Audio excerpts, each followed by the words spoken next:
All right. After 3 big weekends of college football, where there was no shortage of just amazing finishes across the country, bit of a slow start to the weekend. We kind of eased into the weekend with a ho-hum West Virginia win over Virginia Tech. Hokies and the Mountaineers renewing a rivalry there, and the Mountaineers way too much. Quick players on offense, a lot of skilled players on the outside for West Virginia in the backfield, and JT Daniels at the controls, much better than Virginia Tech tonight, 33-10.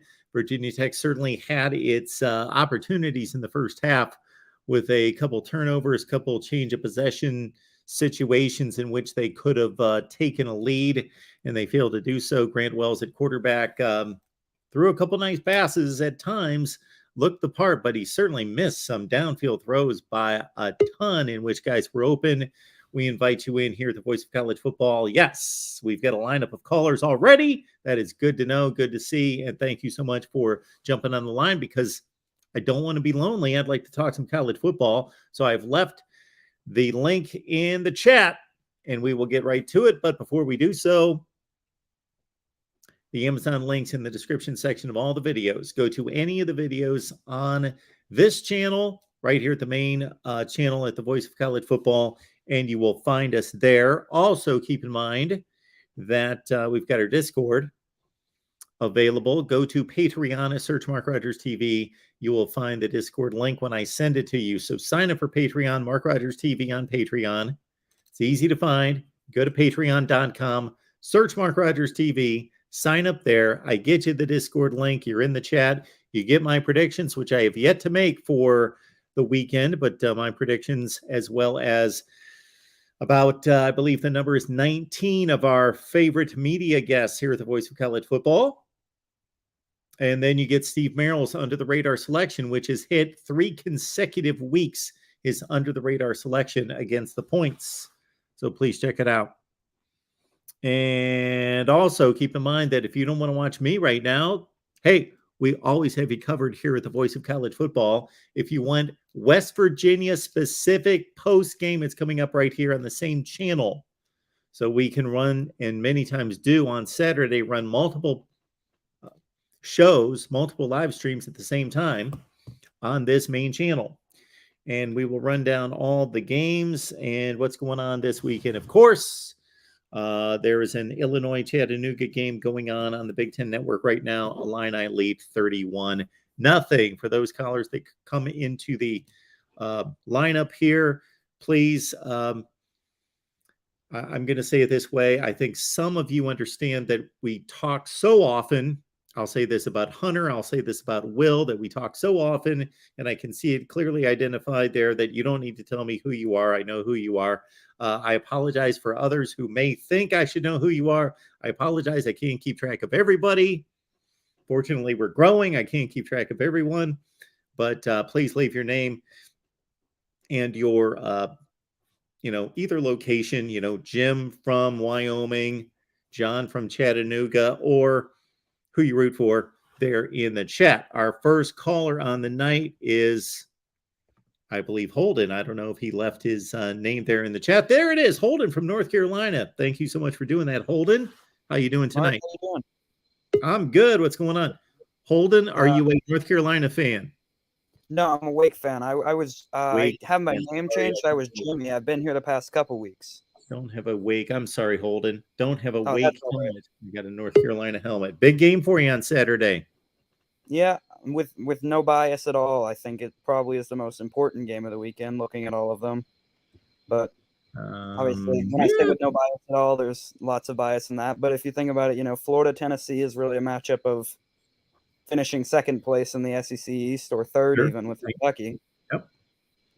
And Arkansas-Texas A&M is another matchup for not first place in a division, most likely. Although Alabama not looking their best right now. Okay. Well, we've got some other ones, yeah.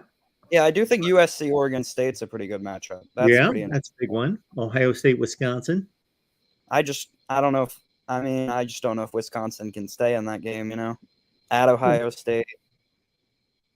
Understood. But yeah, I guess Yeah, I if get your point. Wisconsin wins that game, yeah, that'd obviously be a big game. I get your point. I just think, I think the ACC Atlantic is one of the probably top 3 divisions in college football right now. The ACC Atlantic, one of the top 3 divisions. I Well, think we're kind of SEC losing for one thing, we're kind of losing yeah. divisions in college football. We no longer have them in the Pac-12 or the Big 12, and so we're down to 6 divisions. I guess, yeah, that's fair now. There's not too much to compare it to. Point well taken, though. I do think that the ACC is playing much better this year and showing the results better than maybe since 2016 or 17. I agree. Yeah. So just going into this game, it's for Wake, it's get the monkey off the back. Haven't beaten Clemson since 2008, which directly led to Dabo Swinney becoming the head coach. So college football can thank Wake Forest for that. Thank you, Wake. We appreciate that, Wake Forest. Thank you so much for that. We caused Clemson, Alabama to play 5 years in a row because we led to. Hey, that's fine. I enjoy Dabo, so that's fine. It doesn't hurt me at all having Dabo Swinney in the sport. I'm good with that. That's fine. People just have to beat him and his team. That's what it's up to. But I got you. So yes, you ushered in Dabo Swinney. I never put that together. Very interesting. Yep, fired immediately. The head coach, I don't remember his name, was fired immediately after the Wake game, and Dabo became the intern coach the next game, and then was permanent head coach after the end of the season. So I guess you could say his success also the rest of the season partially attributed. Am I forgetting something? Tommy Bowden into Dabo? That might be what it was. Yeah, I believe so. All right, I just want to touch on the Wake Clemson game for a few minutes, and then I can either get off the line or we can just talk about some of the other games, whichever you'd prefer. But going into this game, it's obviously I think a lot of people saw Wake Liberty. Wake nearly lost that game last week. A lot of that came on the O-line, just zero running game. I think in the end, Wake ended up with less rushing yards than they had carries. And just not a lot, like 4 or 5 sacks throughout the game, and just not a lot of time at all for Hartman to throw. And then he also did not have a great game last week. So obviously Clemson, one of the best D lines in the country. I think everyone agrees on that. And it's going to have to be a quick turnaround from week 3 to week 4 for the O-line if Wake's going to have any chance in this game, I think. Yeah, so I can't speak too intelligently to that game against Liberty. As you can imagine, I didn't see any of it. I did see the 2-point conversion in the end zone that won the game. And we did talk to our guy, Tony Siracusa from Last Word on College Football and Wake. This is what I think about this game. And I don't want to be too simplified about it. So certainly let me know what I'm missing. But I think we got to see last year why this is a bad matchup for Wake. Is that, on a season when Clemson could struggle to score 20 points against anybody, they had their most prolific offensive attack against Wake. Of course, Wake doesn't have the best defense in the world, but is supposed to be better this year, although they didn't show it last weekend. And then when you have a passing attack that is your calling card, maybe more so than any good team in college football, where there's so much reliance on the passing attack, and you're facing arguably the best defensive front in the country, I think that's a bad recipe because of the pass protection aspect of that. I think, most of that is fair mostly to a pretty big extent. I would say when it comes to defense, Wake has generally looked better. On the average play, Wake has been better at tackling and just better at getting to the ball. And the first 2 weeks, just in general, the defense looked really good. And then against Liberty last week, they had some just explosive plays, 2 explosive running plays from about midfield right up the middle, both going for touchdowns, one by their quarterback and one by their running back. And then 2 long passing touchdowns. One of them I think it's Keaton Salter was his name. He got out of the pocket and found a guy downfield, and the Wake defender just tried to make a play on the defender, and the defender juked him out right at the goal line to score. And then the second time, a Wake defender on right before that 2-point conversion for Liberty's last touchdown, the Wake defender had the ball intercepted in his hands in the end zone, and the Liberty defender above him, or the Liberty offensive receiver above him, smacked the ball out of his hands toward his teammate, who was also in the end zone, who just caught it there standing. So just a total sort of random play that happened. But I would say the offense, if they can stop the running game, or the defense, I mean, if they can stop the running game against Clemson or can manage it, I think we'll only give up probably around 30 points if I had to put a number on it. Because DJU has improved, but the receivers for Clemson, from my understanding, are still not fantastic. Okay, so answer me this one. What happened here? Wake Forest rushing 23 carries, 24 yards. That is what I was talking about. The offensive line against VMI was pretty good with some penalties. Against Vandy was really, really good, but that's Vandy. And then against Liberty, it all fell apart. The penalties weren't awful, but just no run blocking, and pass blocking was pretty bad too. Just no time, no space to run the ball or pass the ball for a lot of plays throughout the game. And now some of that can be attributed to, I don't remember like any explosive running plays, any great broken tackles or anything that Wake running backs usually get, some, like most teams usually get some every game. I can't personally remember any. So that's partially attributed to it, but just not a good O-line performance. And that speaks to the offensive struggle that is the concern for this week, is just having time with that slow mesh against that Clemson front. Now, I think what myself and a lot of Wake fans are hoping for is Clemson. I've watched a good number of Clemson games this season because I have relatives who went to Clemson, so like kind of a Clemson fan, like secondary team. So they give up a lot of short, intermediate passes. I'm unclear if that's willingly because they're just playing bad opponents, so they just want to avoid explosive plays, and they know that they'll eventually get a stop, and because of how good their defense is, or if that is because their corners and their safeties are vulnerable on deep balls one-on-one, like they're vulnerable to being beaten. I guess the Wake game will sort of be an opportunity to see which one that is. All right. Good stuff right there.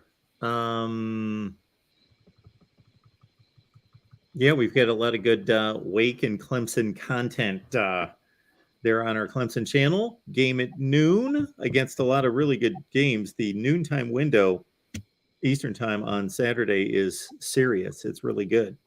Really good. What is Holden?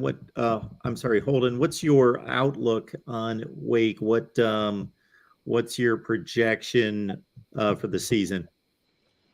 Ooh, giving me a tough question. Well, initially going into the year, the tough games were Clemson. The toughest games were Clemson number 1, at NC State number 2, and at Louisville number 3. Well, Louisville has not looked like a great team, so now Florida State seems like one of the toughest games. Syracuse at home is no longer maybe. Syracuse at home and Duke on the road are both no longer maybe sort of the rollover games you would have thought. Yep. And then UNC at home, who knows what's going to happen? Because UNC and Wake might both put up 60 points. Who knows? It could be just like last year's game in that effect. Because obviously UNC, one of the best offenses in the country maybe, and probably one of the worst Power 5 defenses in all of the country. I'm with you, Holden. Well, thanks for calling. We appreciate it. Yep. Thank you for having me, Mark. I might be on here celebrating Saturday night. We'll see. Do it. Well, we'd like to hear from you. Thanks, Holden. Thank you, Mark. Voice of College Football, please grab the link in the chat. I will repost it here. One Scoop John, thank you so much for doing that for me. Appreciate that. I believe that's what you did. Anyway, I will drop the link in the chat as well. Let's get to some super chats. Thank you, David Knight. Good to see David. David been supporting for a long time. David, good to see you, Notre Dame fan. This will seem a bit hypocritical. Uh-oh. I don't like hypocrites, but but YouTube skims. Yeah. Well, yeah. That's why down below the super chat, you got Venmo, PayPal, Cash App at MarkRogersTV, which what I need to do is be able to figure out, I know that there are applications out there where you can figure out how to, of course, credit the people that contribute on Venmo, PayPal, and Cash App without me doing it manually, being able to have to write everybody down, build some kind of graphic and say, thank you for donating, as many of you have through the months and years. So thank you for those people that have. I certainly extend my thank you personally, but for those that enjoy the recognition out there, and there's nothing wrong with that. Again, Venmo, PayPal, and Cash App. And David, thank you so much for that super chat contribution. We also had Shoelace Sooner. Appreciate you being here. Hello, college football fam. Appreciate you, Mark. Well, Shoelace Sooner, we appreciate you as well. We did a little Ohio State, Wisconsin talk. Check it out. We talked Buckeyes with Pat Murphy, Bucknuts 247 Sports. That video is posted. It's a really good one, as always, with Pat. And then let's see, we're going to post it first thing in the morning, maybe at noon Eastern time. For some reason, this hasn't worked out with YouTube in regards to, I used to post, my theory was I will post a video at 5 a.m. in the morning every day, 5 a.m. Eastern, because I figure, okay, it's there all day for anybody that wakes up at noon. Whenever you wake up, it's there. But for those early birds that are like riding the subway or whatever you're doing in the morning, and very first thing in the morning, it's going to be there for you. But YouTube always tells me, hey, your folks aren't around at 5 o'clock in the morning. That used to seem as though it worked out. Corey is stepping out of line here and crashing the party. What's going on here? Now he's not. I was kidding. I was actually telling the truth, but I was kidding, Corey, if you want to jump on in here. But so anyway, Shoelace Sooner, thank you so much for the super chat. And again, Venmo, PayPal, and Cash App. If you get it, I don't want to certainly don't want to discourage people from their contributions here on the super chat, but you have that option as well. All right. Hunter is on the line. Help, Hunter, how are you? I'm good, Mark. How are you? I am doing just fine. Pretty good game for the first half of the Virginia Tech and West Virginia game, and then they got out of hand in the second half. Yeah, I would say the same thing. I think that I couldn't tell much separation between the two teams early on. Like they looked like similar, although I know JT Daniels is just I've watched way too much JT Daniels and Grant Wells to think that Grant Wells is anywhere close to JT Daniels, even though Wells threw a couple nice passes. He threw some brilliant passes, but for him, unfortunately, it's like 2 out of every 15. And the rest of it, he's not a top of the line ACC quarterback. He's one of the worst quarterbacks in the conference. That's all there is to it. And that starts to show up. And West Virginia just had too many weapons on offense for Virginia Tech. And Virginia Tech showed us tonight what they've shown us all season and what we anticipated. They've got a bad offense. Well, I'm hoping. I really like Neil Brown. And I thought if he lost his game, this would be the end of his tenure at West Virginia. So maybe this builds some confidence in that team now that they beat a rival and they can go forward and have a successful season. Yeah. Do you think that's plausible here? Is it plausible? Well, I think West Virginia has already showed us they are one of the great examples in college football of how close the margin of error is for most of college football, not the elites. The elites stay there, and the really horrible programs pretty much stay there. But most of these seasons, there's a lot of West Virginias out there where West Virginia came within a diving catch that had to be watched 48 times to figure out that it wasn't a catch, to put them at the goal line to go into overtime against Pitt. Maybe they beat Pitt. They would have had a fighting shot had they scored that touchdown. It's a 50-50 game. They're going to overtime, but they lose. They're that close to beating Pitt on the road. This Kansas game, they had that game by double digits. They blew it. I can't tell you what happened. Didn't watch the game. I watched the recap, looked at the recap, and so forth and so on. I didn't watch the game, and they lose that game in overtime. So they basically played 2 overtime games, and then they beat nobody last week, Wofford.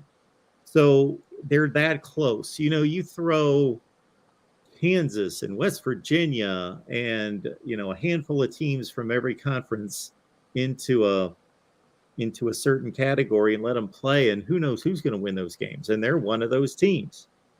Well, I thought that West Virginia should have beat Pitt. I thought that they played well enough on defense that night to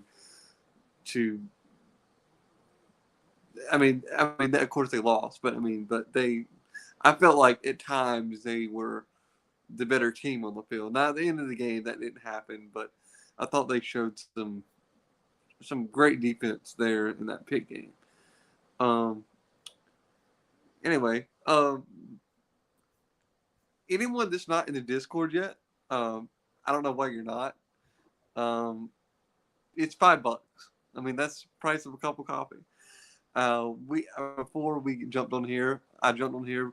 Will had a live stream. We all hopped on it and talked college football for a while.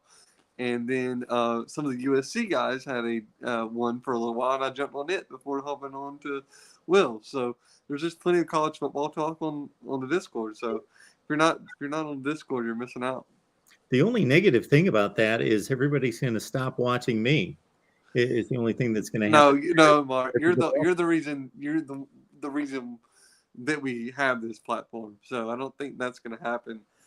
Everybody, watch Mark Rogers and show some guys in the Discord some love as well. So I want to talk about one more thing before I let you go. Actually, two more things right quick. Something that a question that I posed to some of the guys in the live stream earlier. Right now, do you think that Arizona State is a better head coaching job or Nebraska? Ooh, that's a great question. Hunter, you and a few other people I can always count on for just some really good questions. That is a tremendous question. All right. The way I look at the Nebraska job, Scott Frost gets fired. I jump on here and we're talking Scott Frost and his failures. And then obviously it spins immediately forward to who should have the job and what kind of job is this? And as I ran down the list of pros and cons to the Nebraska job, I came up with a long list of pros, and I really only came up with one negative. And the big negative is recruiting.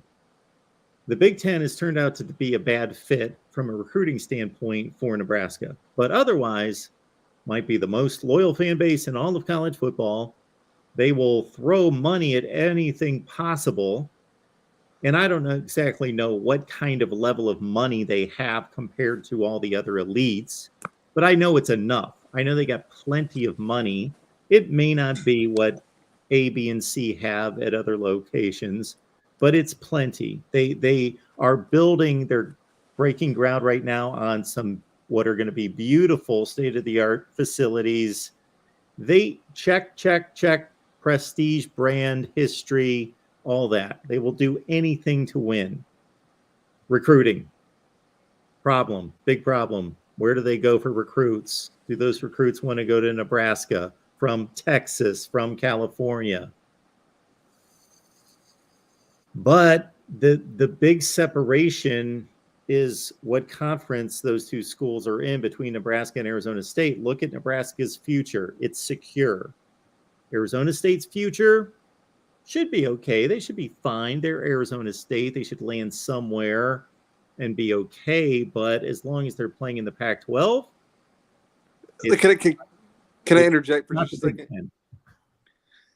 Some of the answers that I got from some of the other guys was that they said that if the conferences state, if you told the college football world that all the college conferences are going to stay the same for the next 10 years, they said then they think that Arizona State would be the better job.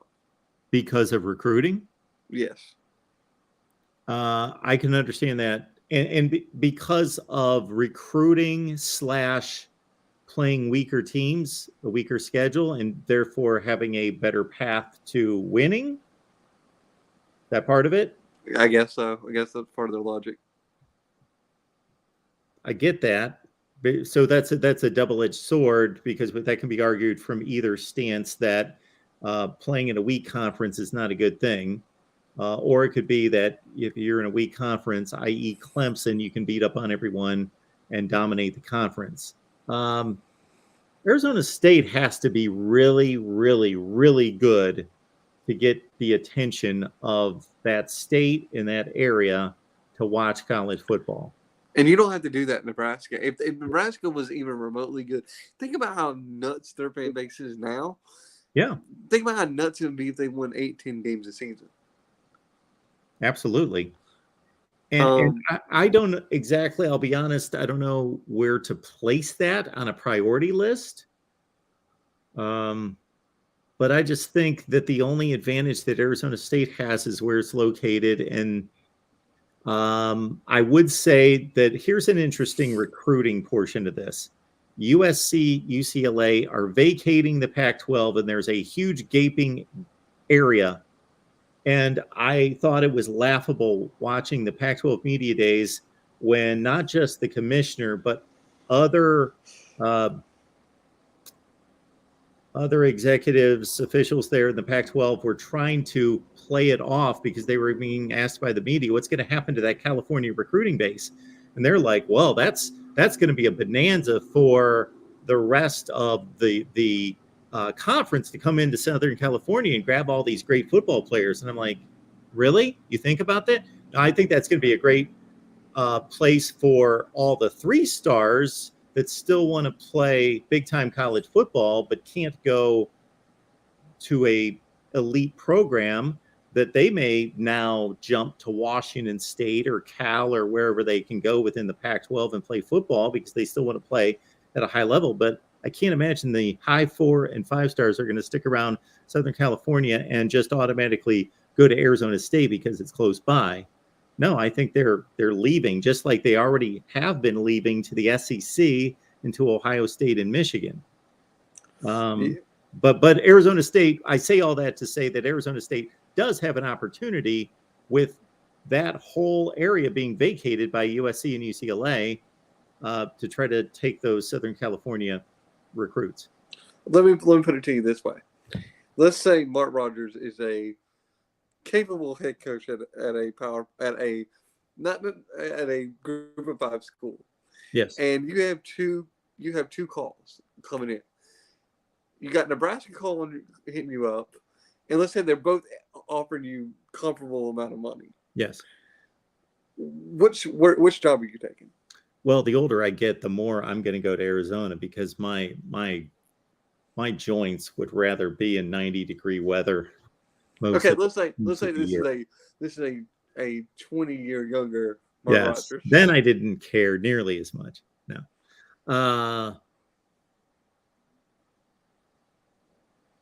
I just think Nebraska. It seems like Arizona State and schools like that, and we all have a different bias and perspective, but it just seems like they fall off the radar of everyone if they're not really good. Where Nebraska doesn't seem to fall off the radar. They don't. Even when they're bad, people are talking about Nebraska's 3-9. What's wrong with them? Oh, they lose all these one-score games because they're playing Ohio State and Michigan State and Oklahoma and Wisconsin and Iowa and good teams every week, teams that people care about. And I mean, on a grand scale, Pac-12 people are going to get offended by me. On a grand national scale, as opposed to Arizona State, my goodness, I got to think to keep track of Arizona State. I got to remember, oh yeah, Arizona State. I'm just going to, I'm the nerd, I'm the knucklehead because what I do here, but I did this even before this, where I want to look at every box score and read every recap from every game every weekend. But I got to remember, oh yeah, Arizona State played Washington State tonight at 10:30 at night. It's 2:00 in the morning. I'm going to see what happened. They seem off the radar. Yes, I would go to Nebraska.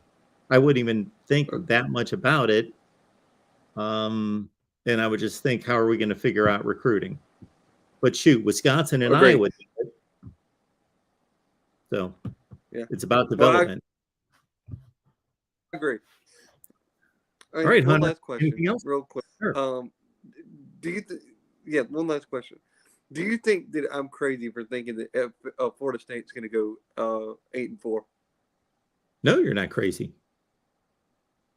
Why are you crazy? Well, I posed that to some people, and they say they think there's no way they can get it because they can't. They said that they can't beat NC State or Syracuse. They can't beat Syracuse. Man, were we thinking that a couple of weeks ago? Somebody can't beat Syracuse.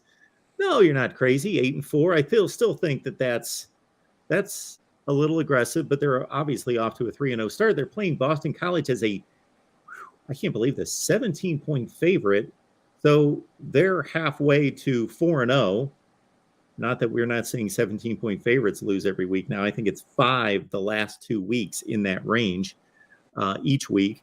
But I pegged them 6-6. That was my preseason prediction, but I thought they'd lose to LSU. So I'm a game behind. I think 8-4 is a really good season, but their next 4 or 5 weeks are rough. You know, this is what makes me think that. This is what makes me think they can go 8-4. And I'll be happy with 7-5 at this point. But I think that they have improved week by week. Yes. And they're going to get some guys back this week that was out last week. Particularly at corner. They're getting one cornerback who's really, really good. Well, I mean, he's good for their team. I'm not saying he's great, but I like. I'm trying to think who that is. Shoot, I do a Florida State show every week, and we talk nonstop, and I can't think of who that would be. Well, that's Mike Norvell was talking about it in his press conference, and I can't remember the kid's name. But they've gotten better every week, and that and just on offense, that Wilson kid, we're going to see that kid play on Sundays. Yes, we are. And so I'm optimistic. And on a quick side note, real quick, do you think Alabama is going to fix our problems at wide receiver? JoJo Earl's probably going to come back. You were going to ask me that when I saw your name pop up in the window there that you were coming on. They didn't really fix their offensive line issues last year, and that surprised me, but they still ended up 4 minutes away from a national championship. Are they going to fix their fix it to the degree that guys are running good routes and catching the ball, and they can't become people that they aren't. They're not going to be Henry Ruggs and Jerry Jeudy anytime this season. But yeah, they've got way too much talent in that room not to be a top 3 or 4 wide receiver core in the SEC. Yes. Well, here's my thing. Tyler Harrell's going to come back. I think Tyler Harrell's come back this week. Yeah. And then, Aaron Anderson. I'm sorry. Aaron Anderson's coming back from an injury. Oh, Harrell's yeah, and then Tyler Harrell will come back. I think he might come back. Nick Saban did say that it was possible he could come back this week, but he's day to day. And then JoJo Earle's probably going to be back for the A&M game. And if we can get those guys back and healthy, I think our wide receiver room is a lot better than what it is right now. And I'm not saying it's bad right now. They're just being too inconsistent. Bad for Alabama. And I think that Nick Saban has probably been harping on them about that for the past 2 weeks, about fixing that. So, but anyway, I know you got more calls. I appreciate you taking my call. And like I said, everybody, the reason why you're not in Discord, I have no idea. So let's get y'all on there, and I look forward to seeing more people in the Discord. Thanks, Hunter. I appreciate that. Our guy, Hunter. Now, for the record, Hunter, I just want to let you know here, I have gone through the Florida State injury report and update. There are no cornerbacks listed. There's like 10 guys. I went through everyone. What Florida State did last Friday night was impressive. You can say Louisville's not that good and they only won by 4 points and they could have lost about 18 different ways in that game. They lost not just their starting quarterback, they lost the guy who carries the entire offense, Jordan Travis. Tate Rodemaker has never shown us anything against a meaningful opponent, against a bad opponent, to show us that he could do what he did last Friday night. They lost their most talented defensive player, Jared Verse, during the course of the game. They lost 2 top offensive linemen for them, and they lost Fabian Lovett at defensive tackle before the game. He's one of their main cogs against the run. That was a big win for Florida State last Friday. I'm sold. I'm impressed on Florida State, not being a great team, college football playoff contender, but being a solid bowl team. Will, what's going on tonight? What's going on, Mark? I had the pre-show, the little Mark Rogers pre-show. It was fun. Pre-show, love it. Yeah, I had a great group of guys on, the great group of knuckleheads on there, and we were watching the Black Diamond Trophy game where West Virginia came out victorious. Yeah, it was a lot of fun. So, like, if you guys want to join the next one, that'll be fun. But so Will, before you get started, I want to highlight something here. You do have a YouTube channel, correct? Yeah. See, I find out about these YouTube channels that everyone has kind of like just nobody tells me directly. I find out by reading the chat and so forth and so on. So I just want to make sure, you are a tremendous supporter of the show here, that everyone knows about your YouTube channel. So where can people find you? You can find me at Will ND on YouTube. Unfortunately, when you look at me up, you usually can't find me, so I have to give the drop link. it in the chat anytime. I go drop it in the chat. We're going to give you a little love with the Notre Dame helmet right there. Notre Dame, North Carolina. Yeah, we can put them both up there. Mm-hmm. I feel like this is Judgment Day for Notre Dame and possibly North Carolina too. This is a game that we have to win if we want to at least have a respectable year. We have to win this game. Yeah, I believe so too. Yeah. I can agree with that. 1.5 point spread. It's one of those fascinating. North Carolina can't be stopped on offense. Notre Dame really hasn't shown to be great on either side of the ball, but they would be categorized at this point as a defensive-oriented team. So it's strength on strength to a certain extent. Mm-hmm.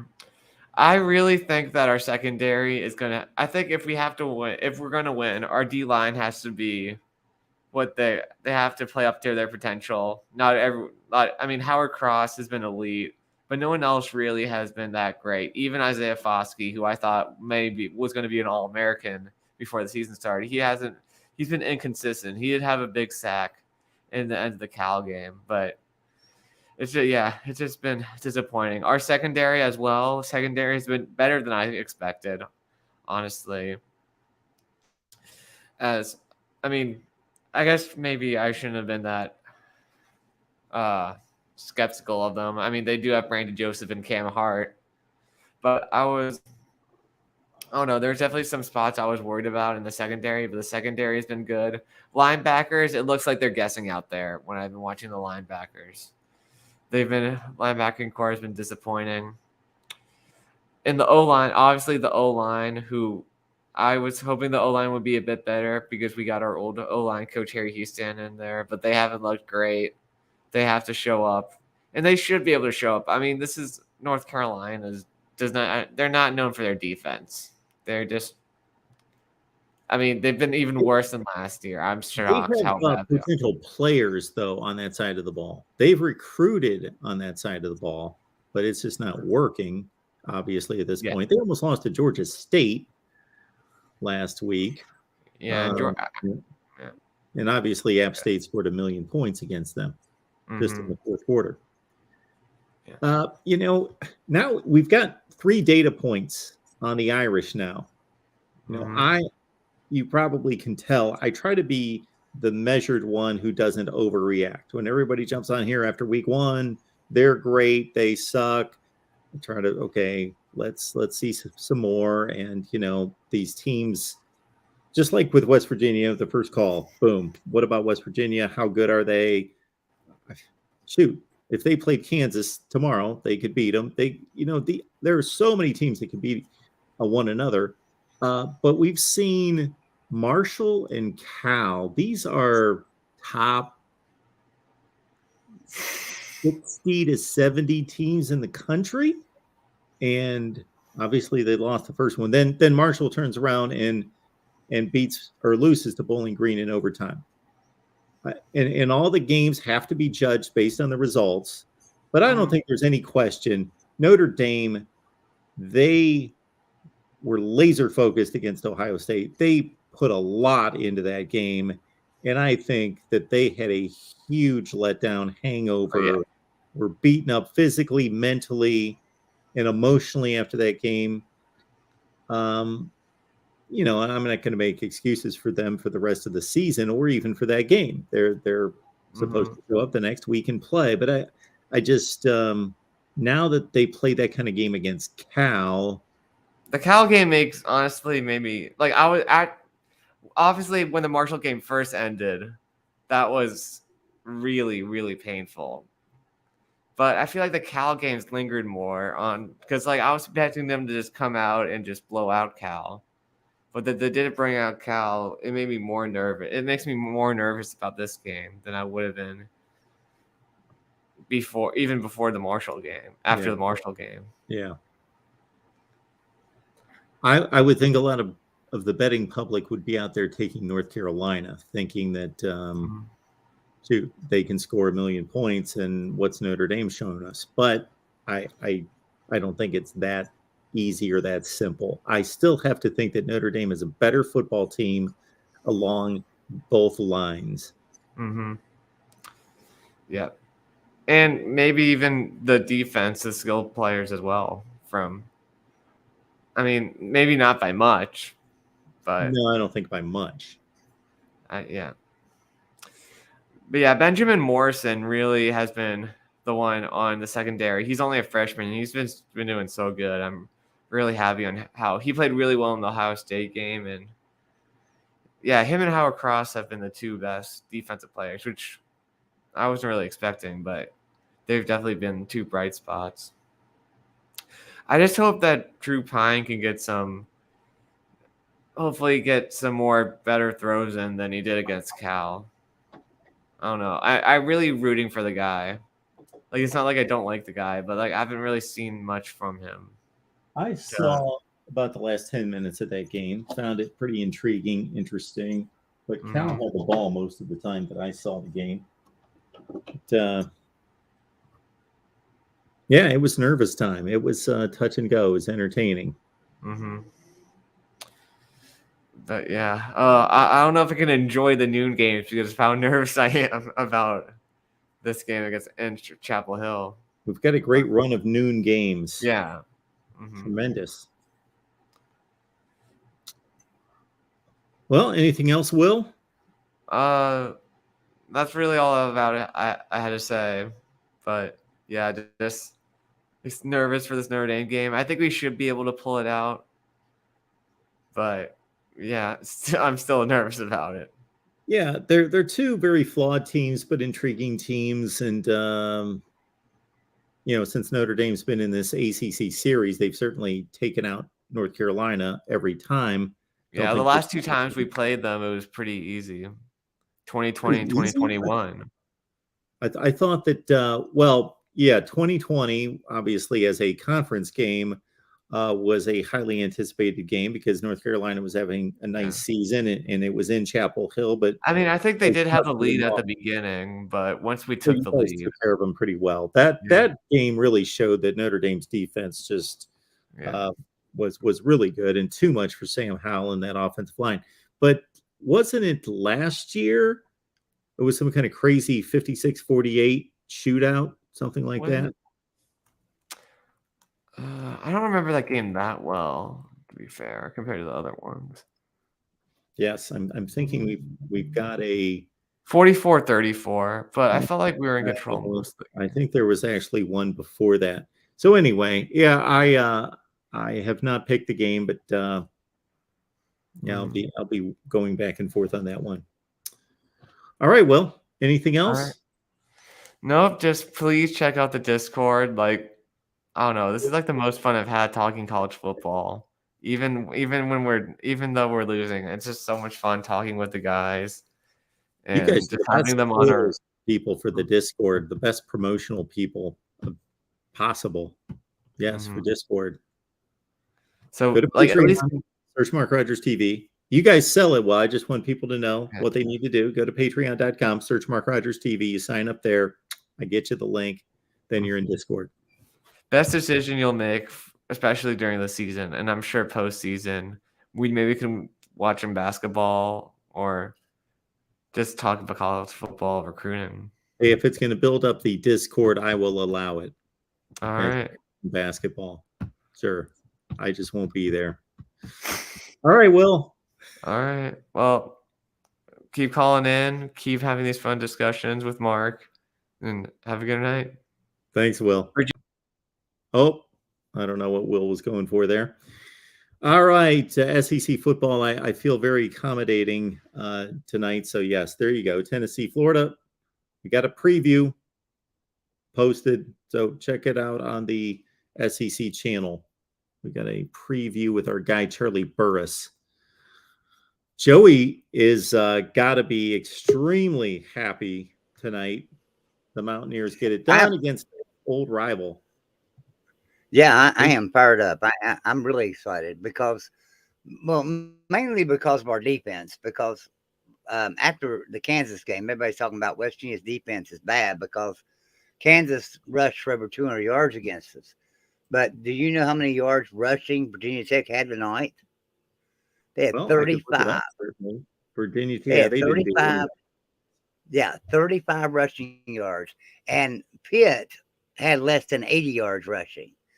So, but Virginia Tech had 228 total yards tonight. So I'm really excited about West Virginia right now. So, I don't know how great it stands for Kansas to say, hey, they were able to get us for 200 yards rushing, and Virginia Tech and Pitt couldn't even muster 100 yards. So, Lance Leipold is doing a fantastic job at Kansas, is all I can tell you. But anyway, another thing, too, I want to go back to your last one. May not be your last super chat, but David Knight super chatted $25. And he said, this may seem hypocritical, but YouTube skims 35% of super chats. Thus, Mark gets 16.5%, which is not far from the truth. But if you can use PayPal, Venmo, or Cash App when you donate to Mark Rogers, then he gets 100% of the super chat. So that's one thing I wanted to point out too. So absolutely, the IRS is about 20%. yeah. So yeah, you take that off that super chat as well. Yeah. So anyway, but yeah, I mean, I was really proud of West Virginia's defense tonight to hold Virginia Tech to 228 total yards. I thought that was pretty awesome. I mean, but if you looked at it, I did a video on Patreon for GBD, and I had said that Virginia Tech hadn't played any offenses yet. They played the 121st ranked offense in FBS, the 115th ranked offense in FBS and the 122nd ranked offense in FCS out of 123 teams. And that was all they had played. And West Virginia is ranked 13th in the nation in offense going into this game. So I said that Virginia Tech was in over their head and that it would be close to first half and we would come out victorious in the second half. And that's exactly what happened. I just don't think that Virginia Tech has the defense. Going into this game, everybody's talking about Virginia Tech's defense, but they hadn't played no offenses yet. So I think that we showed that they needed to play a good offense to expose their defense. And if it wouldn't been for penalties, it'd probably been a lot more lopsided. Yes. That comment was made early in the game on the broadcast about Virginia Tech's defense being one of the top. I don't want to misquote it, but something to the effect of being a top level defense or one of the best defenses in the country. And I was like, no, they're not. They're not even close. This is not a good football team. This Virginia Tech football team is not good. So I don't want to disparage your win, Joey, because I will say that you guys took care of them. The Right. point spread on this game was, do you remember what the point spread was? 2.5. It Yeah, was one. That's right. One Yes. is early. Yes. That was an easy one to take because you guys did what you should do to Virginia Tech, and it wasn't. Yeah, the two teams weren't comparable, Right. and it was Right. on the road. It was a tough place to play. Yeah. Yeah, I mean, anybody that watched that game, there was a sellout crowd.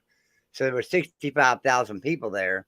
And Enter Sandman, without a doubt, is the best entrance in college football, in my opinion. I mean, it just is. And I hate to say that, I'm a West Virginia fan, but I love Virginia Tech's entrance. And I love going to Virginia Tech because of that entrance, because it is fired up. It's electric. It really is good. So you've been there. But, oh, yeah, I've been there a couple of times. But, Okay. I mean, but bottom line, West Virginia had played in Pitt earlier in the year, played at Pitt, and the largest sellout crowd in the city of Pittsburgh history. That was a history of all sports in Pittsburgh. There was more people at the West Virginia Pitt game than anywhere else at any time in history. That was announced during the game. Now, how many people are we talking about? That place seats what, about 70,000? Yeah, it was 72,000, I think it was, or 71,000. Because Old Three Rivers Stadium only sat it was a small NFL stadium, like 56,000. Yeah. Right. Yeah, I had been there before and stuff too, back in the 80s, I believe it was 83 or 84. Was that? But anyway, that was for a game. Yeah. So West Virginia had played in a environment that was probably just as radical, or probably more radical than tonight's crowd was. So they had that experience. Virginia Tech hadn't been in that yet. I mean, and really, even though it was a home crowd, they hadn't been in that environment, so to speak, where West Virginia had this year. So, and JT Daniels is not going to get rattled, So I think that Grant Wells, he played well, I thought. When they started that game out, they were throwing the ball down the field, and I thought, okay, they've changed it up because they've been a rushing team, so to speak, and that was their forte, was to rush the ball like 65% of the time. They started out the game throwing the ball, and I thought, okay, they're going back to Wells's past and at Marshall because he was able to throw the ball around. But then they kind of got out of that and started rushing the ball, and we took over. So I don't know that Grant Wells is going to make anyone forget Dan Marino while we're speaking of Pittsburgh. I don't know that he played that well. No, I'm not saying that at all. I'm just saying that he played a pretty good game. And so, yeah, I agree. Grant Wells last year at Marshall, 16 touchdowns, 13 picks, 66%, which is a nice completion percentage. But yeah, I don't want to be too hard on Grant Wells, but yeah, he threw one out route that I thought was like an NFL throw. It was a laser. It was beautiful. And he threw some other out routes that, come to think of it, he threw a ton of them. Those were most of his best throws of the night. But man, he missed some guys that were open, like downfield. When he took downfield shots, one of their receivers, I think it was Caleb Smith, he twisted your corner into the ground. He fell down and he's wide open. He doesn't even have a guy on him. And instead of Grant Wells laying it up, he like throws it like 4 yards out of bounds. He missed a lot of throws down the field. When I say a lot, I mean like 4 deep shots where the guy was wide open. But you got an interesting team. I love JT Daniels. I love your weapons on offense. And I think that if you can eliminate mistakes and penalties, that there's a lot of really close games upcoming in the Big 12. Unfortunately, you blew one of them against Kansas that you could easily have won, of course. But you get the whole season in front of you otherwise. Well, yeah, I mean, yeah, we should have beat Kansas. I agree there. And losing to Kansas, there's no excuse for that. But Neil Brown's a great coach. Now, let me point something out. Everybody talks about Neil Brown. Really, you know, I'm not going to let you off the hook. I love these conversations. No, I've always said that. Let that slip. Neil Brown is a great coach. He is. He's a great coach. He's a great recruiter. For high school, he's a great coach. No. Let me ask you this: How many head coaches could have pictured C.J. Donaldson as a running back when he got recruited as a tight end? And C.J. Donaldson, true freshman, and he's been the highlight every friggin' week for West Virginia. Yes, as running back, he had 103 yards tonight, I believe it was 103 yards. He had 100. You know, so you know, it takes a great coach to recognize that talent.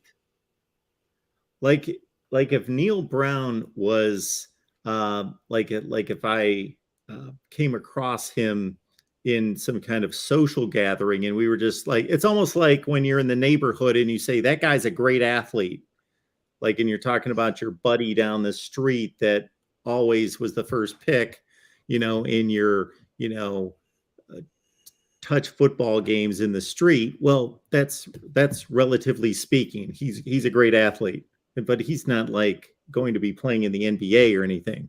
So Neil Brown's coaching at West Virginia. He's the head coach of West Virginia. Obviously, he's can coach, and what he just did with the Donaldson that you just mentioned, that's a tremendous find and a tremendous being able to evaluate talent and evaluate fit and figure out what he can do for you and to be a weapon in a position that he had never played. That's all well and good, but he should be able to do those kind of things. Right. And he did that at Troy too. And you got to admit that. I mean, you know, you don't go to Troy and beat teams like LSU with the talent he had at Troy, the way he beat them. I mean, and so, you know, I mean, he's a good coach. I think West Virginia needs to slow down. Good coach. I just think West Virginia fans need to slow down a little bit, slow your roll, and just say, okay, let's give him an opportunity. I know it's been 4 years, but we got to look at what he came into because you know, Mark, you know more than anybody how I feel about Dana Holgorsen. Yes, he's a great offensive coordinator. He was a horrible head coach. He couldn't recruit. He left us in a mess in 2019 and in 2020. You know, because the two recruiting classes, they were pretty much his, and they were horrible. And so, and then you had the COVID year, so you have to give Dana a little bit of time. I think that he will be fine, and so I have to agree with Shane Lyons that he's our coach right now, And we'll see how this year plays out. Now, I think that West Virginia needs to go 8-4, maybe 7-5, and save its job. But I think it has to be 8-4, and I don't see that on the schedule. I don't. I see us losing to Texas. I see us losing to Baylor. I see us losing to Oklahoma, and I see us losing to Kansas State, unfortunately. And that's going to be 6 losses. So you think he's gone? You would keep him, but you think he's going to get fired? Right. I would keep him. I would, but I think that he's gone. I think it's going to be a 6-6 year, maybe 7-5. Maybe, we have to beat Kansas State or Oklahoma State or somebody. But yeah, I think that and who knows? Hey, we could go 8-4, which is what I predicted we would go. But we have to beat Texas or Oklahoma 1, right? We have to beat one of them, and then we have to beat Oklahoma State or Kansas State. Yeah. So that's going to be tough. And not lose to Texas Tech, Iowa State, Baylor. We didn't mention them. Yeah. Right, Baylor. TCU. If you're losing to TCU, then you're in trouble. Then right. You're not now, let me say this about Baylor.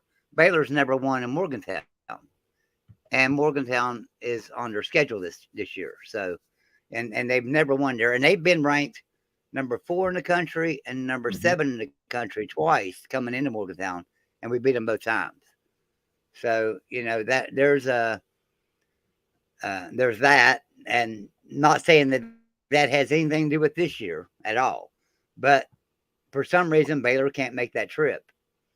So who knows? Who knows? You still have life. You're still good. There's only one loss in the Big 12, but unfortunately it was to a team that you probably shouldn't lose to. But I don't want to dim your hope there, Joey. I agree. On the night where you picked up a 4-touchdown we shouldn't have lost win. to Kansas. We shouldn't have lost to Kansas, but if anything, we were kind of redeemed last week when Houston got blown away by Kansas. At least we were going to overtime. At least we went to overtime. And that game against Houston was never in doubt. Never in doubt. Kansas would win that game from the second quarter on. Yeah. So we got redeemed there. I think Kansas is going to surprise quite a few teams this year. So it's looking all right, like man. Well, I'll let you go. Thanks a lot, Joey. I appreciate it. All right, Mark. Thank you, buddy. Voice of College Football. Appreciate everybody being here. A number of people on the line. I'm glad that everyone has been able to catch up with the link to get on board here. Thank you so much for that. Austin Williams says, what is the call-in link? We will drop that in the chat in just a second. Austin. Corey's here as a fan. Corey, how you doing tonight? I was not, just for the record, I was not trying to skip in line earlier. For some reason, when I opened the link, and I think it's because of, I'm got my sign-in, my StreamYard sign-in, it just added me to the show just by trying to click the link. So it looked like I was trying to force myself into this thing. But I think StreamYard is biased on your behalf. It wanted you to join the show. Yeah, you didn't. Yeah, you're doing a good job tonight, Mark. You didn't need my pushback. So I was going to bring up a couple of items. As you know, we talk plenty of Iowa football. So when I call into you as a fan, I try not to talk so much Hawkeyes. But I'm curious, being here in central Iowa, as you know, the one school that I probably hear the most about, minus Iowa and Iowa State, is Nebraska. Mm-hmm. I have a former roommate who is a huge Cornhusker fan. And there are a lot of Iowa State fans who are nervous about losing Matt Campbell to Nebraska.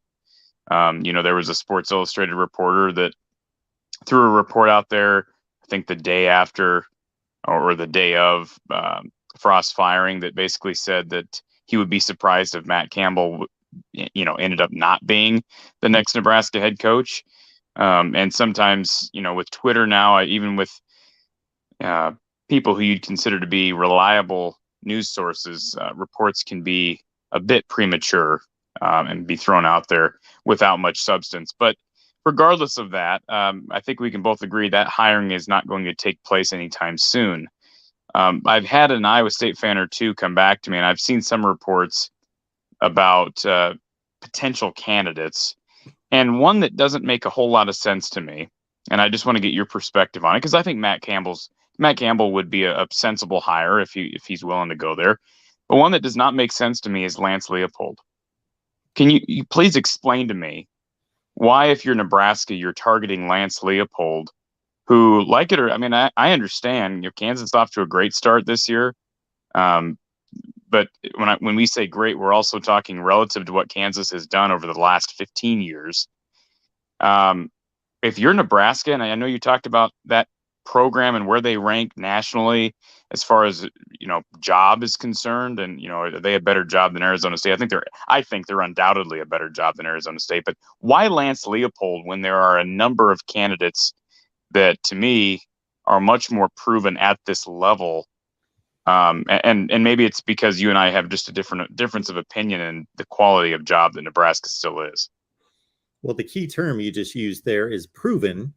So depending on at what level of football you want to see that proof, Lance Leopold did a fine job at Buffalo.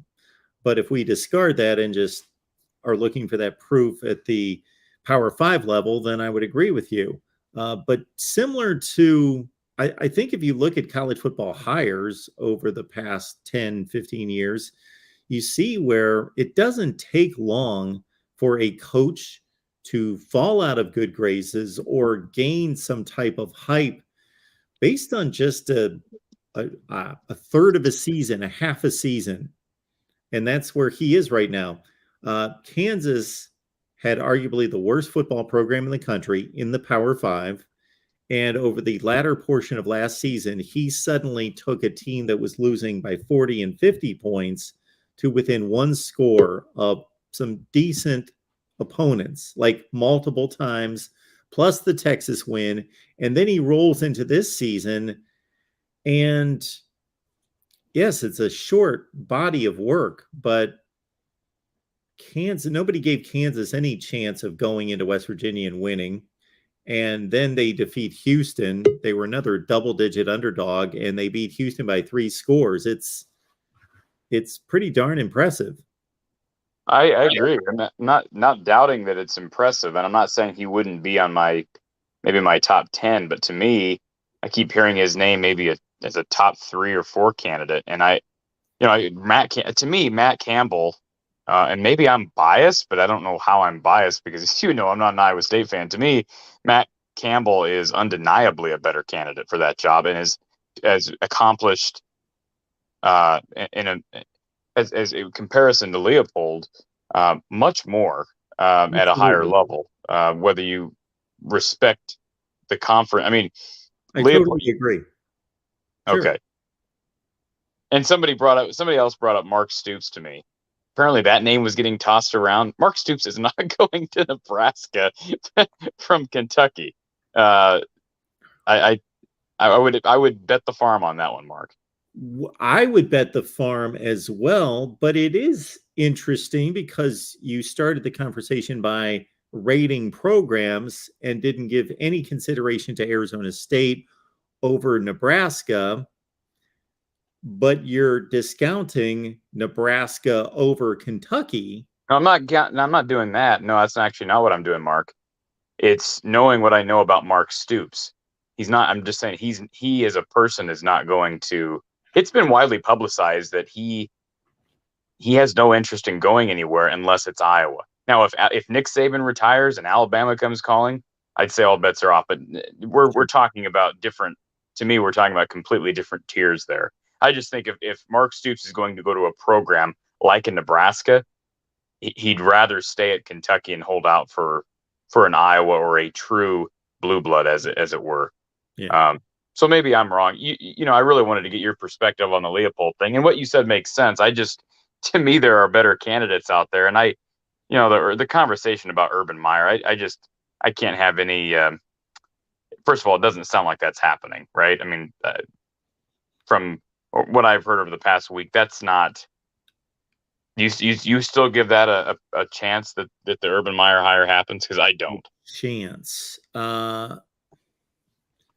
I guess there's always a snowball's chance, but no, not much of a credible chance. Urban Meyer is either not in the mindset to go back into coaching right now, but he's always going to be brought up because he's the most successful coach that's not currently coaching. Or he is looking for he's looking for Texas, Notre Dame, and a few other spots that would satisfy his, and he has that kind of track record to be able to demand that kind of job. And maybe Nebraska is just looking at that and thinking, I can't win a national championship there. Maybe nobody can, so I'm not going to try. And are the Bieniemy rumors legit surrounding Nebraska? Eric Bieniemy's been a hot candidate for a few jobs in the last few years. He's certainly, I guess, because of he's with the Chiefs right now, right? Eric I Bieniemy. believe so. Pardon me? As far as I'm aware, he's still with the Chiefs. Yeah, still with the Chiefs. So obviously he's made his name and with their success. But otherwise, I don't know. I don't know a lot about Eric Bieniemy as a coach. I'm not deep into the NFL. But I hear his name pop up with jobs out there. But I really, I can speak better to coaches that are coaching actively in college football versus a NFL assistant. And, all I can speak to is the Kansas City Chiefs are extremely successful, especially on offense. Eric Bieniemy's been there. He's well thought of. So I can see it. Well, anything last thing on this subject, Mark, and let's just remember, and you know this better than anyone, Kansas still went 2-10 last year. So we're I'm not saying you're doing this, but that's my point. You're talking 2-10 for a guy who won at the MAC level for what, 3 years? Was he at Buffalo for 4 years? Yeah. And won 2 games last year. They've won 3 games this year against a Houston program that do we really have a good read on Houston 2022? Could it just be a down year for the Cougars? And then, if they go out and lose to Duke this weekend, to me, that's one of the, I don't even know what the line of that game is right now. Is it 2.5? Kansas by 2.5? No, I think it's 7.5. Oh, 7.5. Okay. To me, that they lose that game against Duke this weekend. I'm not saying we're right back to square one, but he has not built anything that's going to take time to unravel here, Mark. I'm just going to push back with one name here. Sure. Pat Fitzgerald lost to Duke this year. I know, but with an established program that he's built over the course of 17 years, not took over just last year. Right, exactly. He's got an established program that he's built. He's got a reputation there. Lance Leopold has no reputation. Leopold's reputation right now is he's got a win over Houston and a win over who is the other team that they beat? BYU? West Virginia. Yeah, West Virginia team. We were just talking about potentially. The guy before me was just talking about potentially firing Neil Brown. Nebraska fans they're gonna bank on this guy to turn the program around. Okay, well, the track record's both good and bad though, and I went the Pat Fitzgerald route, which I have tremendous respect for Pat Fitzgerald, but he does have a long line of losing to teams that.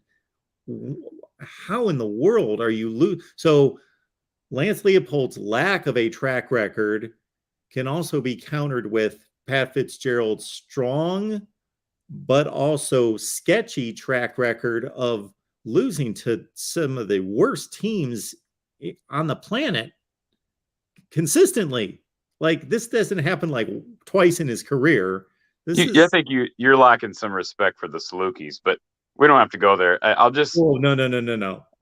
a Big Ten coach, a Big Ten school lost to an FCS school. Should I'm never aware. happen. Should No, never happen. Well, they should never lose to Duke, frankly. I mean, they shouldn't. Well, they did that too. But I guess and I agree with you. You're right. But what I'm saying is, Duke almost every year. I don't know why. For some reason, Northwestern and Duke have signed some like 18-year series or something. They've played like 6 years in a row. Why? I don't like. I understand like the academic thing that we're the academic standard in each conference, and we're going to play. And we both. I was about to say suck at football, but of course Northwestern hasn't on certain years. So anyway, but Duke just has repeatedly beaten them in football. Like if I'm Pat Fitzgerald, I would be internally a bit pissed off and embarrassed by that. Well, I guess this is my opinion. This is how I see it. Pat Fitzgerald is coaching at one of the more difficult jobs in the Power Five. I think we can agree on that. And although he's had terrible moments, terrible years, terrible losses, he's also had pretty unbelievable years that one would almost think are borderline impossible at that institution, given the competition in the conference. Well, let me continue here, Mark. Hold on. That he has proven himself because of those outlying years. All right, versus Lance Leopold, who you're right has not. As of right now, you could argue Kansas is a better team than Northwestern. Absolutely, especially Kansas goes out and beats Duke by more than one score, which they should, I think, this weekend. But I'm just saying, Lance Leopold has not proven anything at all. I mean, nothing. He's not proven anything, Mark. Sure he has. He's taken a team that gets their brains beat in every year under other coaches, and he brought them to a point halfway through last season where they beat Texas, and then they came within a score of a bunch of teams that they were like 30-point underdogs against. So they became competitive. And then this year they beat Houston and West Virginia. Nobody in the world thought Kansas was going to beat Houston and West Virginia. And the thing I'll say about Pat Fitzgerald, and because we've had conversations about Fitzgerald in the past, that I have the utmost respect for Pat Fitzgerald. I ranked him as the 10th best coach in college football this year. But when we talk about his miraculous workings there at Northwestern, look at the records of the two previous coaches at Northwestern, Gary Barnett and Randy Walker. He's not doing anything that they didn't accomplish. So it's been done at Northwestern. So now I'm just telling you the truth. I'm just saying, I guess what it comes down to. Went to a Rose Bowl and won a Big Ten championship at Northwestern and finished in the top 10 in the country. And then the next year went to the Citrus Bowl and played a top 5 Tennessee team. Like they were really good with Pat Fitzgerald playing linebacker. And then Randy Walker was very competitive. They tied for a Big Ten championship. So actually those two coaches did something that Pat Fitzgerald in 17 years has yet to match, and that's win a Big Ten championship.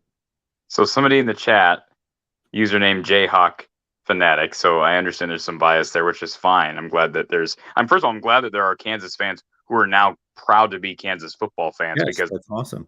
We haven't seen that for a while. But he says they took Buffalo to a 9-4 season. That's supposed to impress me, Mark. He took a MAC team to 9-4. And I mean, I again, not saying he won't be qualified in a year or two, but let's see him prove it at Kansas first. And if it's kind of like this conversation that erupted this week in Iowa. There's an Iowa media member who tweeted out that Arizona State should be going after LeVar Woods. Mark, do you know who LeVar Woods is? You're a college football junkie. Do you even know who that is? I know that name. Why do I know that name? LeVar Woods. I do know that, but I'm not coming up with who he is. Okay, former Iowa player, now is a special teams coach for Iowa, but has never called. Did he play? He was is he a linebacker in the 90s, late 90s? Yeah, I recognize the name. Anyway, go ahead. Anyways, this media member brought him up to, that he needs to be a candidate. He should be a candidate for Arizona State. He's got ties down there. He played for the Cardinals in the league. He's respected, blah, blah, blah, blah, blah. He's never called plays.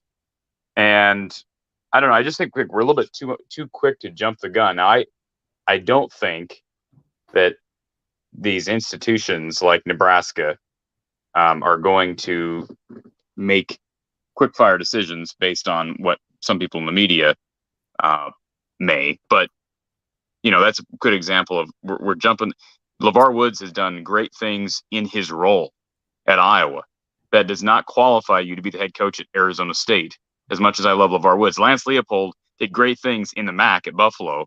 Does not qualify him. Has done great things at Kansas in comparison to the last 10 years, but does not qualify him for a top 10 job nationally in the Big Ten. Do you want me to give you an example that's going to wipe out everything you just said? Absolutely. Okay.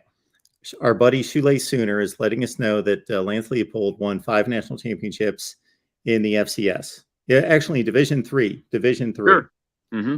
Actually, the count is 6 national championships, but regardless. What were Jim Tressel's qualifications before he was named at Ohio State? Okay, I don't know the answer to that question, but if you're going to tell me that he didn't have FBS qualifications, you're using anecdotal evidence to support a narrative here. So just because Jim Tressel pulled it off does not mean that Lance Leopold, doesn't mean that's the norm. Well, of course, it doesn't mean anybody's going to pull it off. It doesn't mean that Urban Meyer's going to pull it off. But I'm just stating that Ohio State trusted the body of work of Jim Tressel at the FCS level to go to Ohio State, and he went to 10 BCS bowl games. He lived in the top 5 for 10 years. So I'm just saying now Lance Leopold's a completely different person, different individual who's proven nothing close to Jim Tressel. Yes. Right. But it's happened before.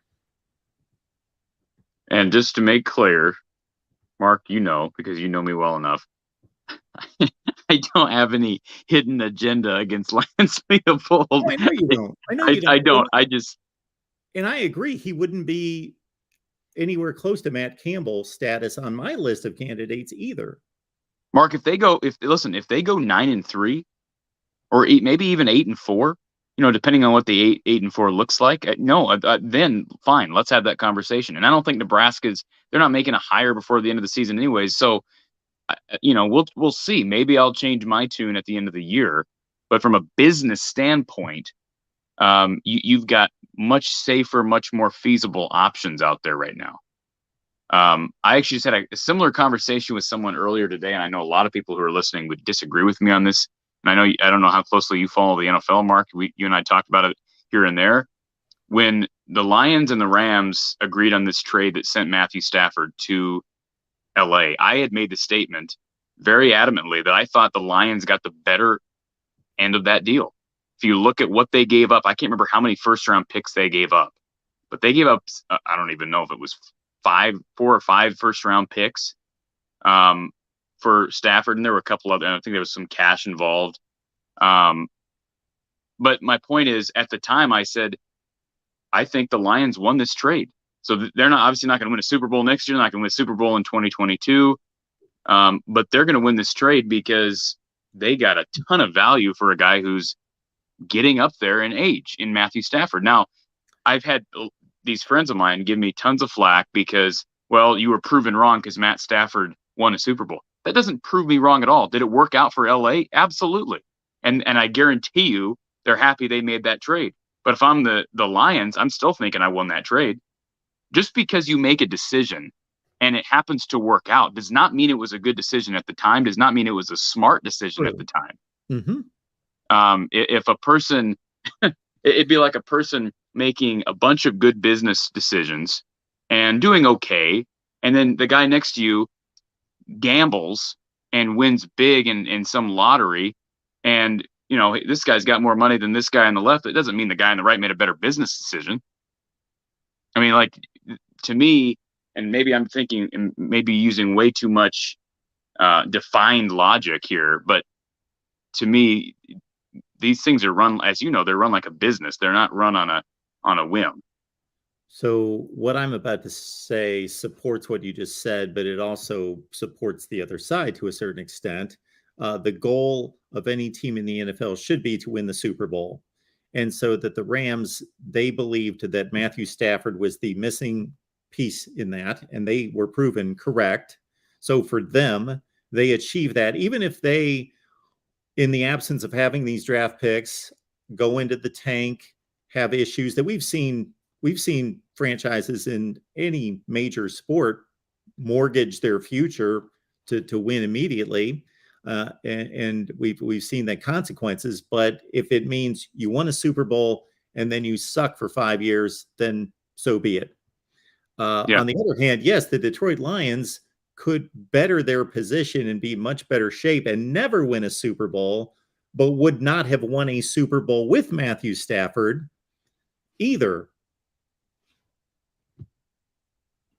And the Lions may squander the value that they received in that trade. That doesn't mean the actual deal was not pro Lions. And yes, I see people in the chat that say, well, it can be good for both sides, and it very well may have been. But going back to Lance Leopold, that they, if they were to hire Lance Leopold tomorrow, which again I don't even think that's feasible to do. Does that ever happen mid-season, Mark? No. So if they were to do that though tomorrow, maybe Lance Leopold goes to Nebraska, like Jim Tressel went to Ohio State and he tears it up and he becomes the next great thing. But I'm just saying, let's not forget what happened. I think if I'm Nebraska, and in response to Mikey G, I don't think Mikey G knows, probably has never heard me or my show, Mark. I think you and I both know. Everyone's heard of your show, Corey. Mark, but no, listen, you and I both know none of what I'm saying here is to try to advocate for the Big Ten or to do anything. There's no agenda here. It's just my thoughts. But I think if you're Nebraska and you're that administration, and I get that they have a different AD than when Frost was hired, they are not going to make a sudden decision on a guy who won at the G5 level and had 9-3 record at Buffalo until he's proven himself at the Power 5 level. Because, I don't know. Let's think about the guy that just failed at Nebraska. I turned a UCF program from 0-12 to 12-0. And so my point is, I think if any school is not going to make that type of a decision, it's Nebraska. So I see them making. I would have to think that they're going to pick someone who is more than proven themselves at this level, like a Matt Campbell. One last statement out of me, and then I'm going to move on to grab these other calls. They're stacking up. So sure. I will make this comment. Yes, in the Jim Tressel Ohio State scenario, Ohio State did have other safe choices, guys that had succeeded. Glenn Mason comes to mind, who took over a bad Minnesota program and lifted them to the 7-5, 8-4. We go to bowl games every year range. And he is an Ohio State grad, played for Ohio State, assisted there, wanted the job desperately, but they passed on the proven Big Ten coach and went. So the only point I'm making there is, yes, decision makers sometimes can look at candidates, and it's on them to foresee the future and project and say, we can go safe and we're not going to get criticized. And this person's probably going to work out to some degree. Or we see something in this individual and we believe in the work that they accomplished, even though it's in a different way, depending on the industry, but in this one at a lower level, and we see something in them, we're going to roll the dice a little bit, but we still think that this is the right choice and we're going for the higher ceiling. And they like I said, they may do that, but to me, rolling the dice right now in Nebraska is the last thing you want to do, because that program, that they need something they can be sure of. Because we could also make this comment. We could say Matt Campbell, what he's done at Iowa State is tremendous. It's not ever been surpassed. There could be arguments with a few guys that I can think of that it's been equaled, but it's never been surpassed. Has he lifted Iowa State to the level of program that it's on par with Nebraska? No. And so is Matt Campbell? So 2 years ago, he was supposed to be lifting Iowa State to top 10 status. And so that was his first shot at, okay, you've lifted a 2 or 3 win program to a 7 or 8 win program. Now you're expected, because you got everybody back, to lift that to top 10 status, and it didn't happen. Now that doesn't make him a failure or anything like that, but it didn't happen.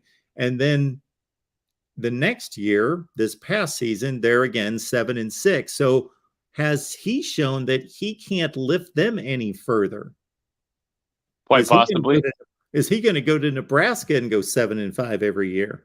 Yeah, and it may be the Kirk's. Yeah, exactly. That's the Kirk Ferentz syndrome. But I just know a lot of Nebraska fans who have said, "Boy, I wish we still had Bo Pelini."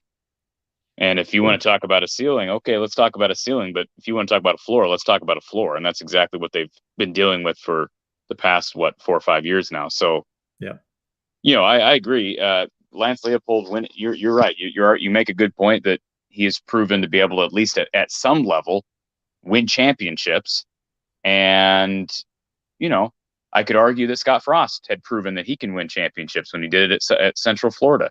To an extent, not a national title. I get that, but although some not unless I was the AD. If I was the AD, I would have done exactly what the AD there did. I'm hanging a banner and saying we're the national champions. Yeah. So, but Campbell has brought, as you said, stability, and I think if you hire Matt Campbell, you are no longer a cellar dweller. You're guaranteed to be at least a steady bowl team in that division, assuming the divisions stay the same. I mean, we know they probably won't, but they're at least a 6-6, 7-5. So you're right. It becomes down to a roll of the dice. Do you take a chance with someone who is a little bit more unproven, or do you go with a guy who is kind of the younger version of a Kirk Ferentz and Matt Campbell? Well, we are calling this from a distance. Those administrators will call it by having those individuals actually sitting in front of them explaining, what are you going to do if this happens? What are you going to do if that happens? What are you going to do? And what is your plan for this? Who are you going to hire?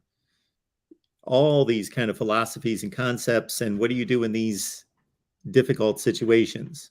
So they're going to have to answer the questions that unfortunately we're not privy to ever hear, because that would be fascinating. I've always said the 2 most fascinating places I would want to be in sports would be in the war room of an NFL draft room on draft day, and number 2, the office of the AD and administrators interviewing head football coaches at elite programs.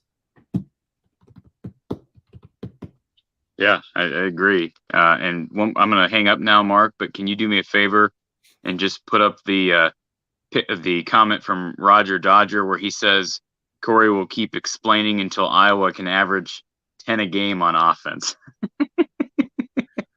So this call is going to be running a lot longer, Mark, if that's the case. But I appreciate you taking my call, and I enjoy having these conversations. So hopefully I didn't wear out my welcome, but I do find it. I am kind of in the middle of a lot of, because of, again, the proximity to Nebraska and living here in Ames with the Matt Campbell rumors and being an Iowa fan. Iowa's owned both of those programs over the last how many years. So it is sort of an intriguing conversation. And I have a ton of respect for what North Dakota State has done. So we shall see what we shall see. But Mark, great show and great week of college football. Great matchups out there. Maybe the best of the year so far. So enjoy it and get some shut eye for Saturday. Have a great show on Saturday. Thanks.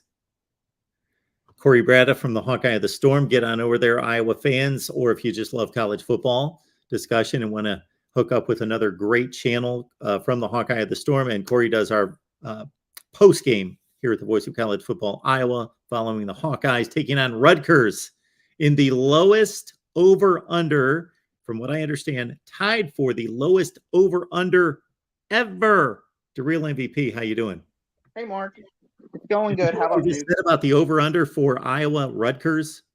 I think it's going to end 9-6 Iowa.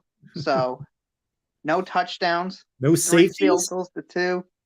Maybe a touchdown and it's no touchdowns. No. Maybe toss in a safety in there. I think there should be a I safety. don't know. I think we're going to get a lot of punting. More punting than points will be in that game is my prediction. 11-6 was the score of the 1999 NFC Championship game. 11-6. The Rams. It's definitely not a game I will be tuning into. I saw enough when I saw South Dakota State versus Iowa and that barn burner of an offensive display being 7-3. Iowa scoring drive was 5 yards. It was all impressive. Their one field goal drive. On. What you got for me tonight? Well, let's talk about the game that happened today. Virginia Tech losing soundly to West Virginia. Yep. Mark, is Virginia Tech a bottom 5, Power 5 program? I made the statement all off season because we all know that Frank Beamer went to Virginia Tech and they were lousy. And he recruited and signed Bruce Smith, and then he started the ball rolling and they became a national power.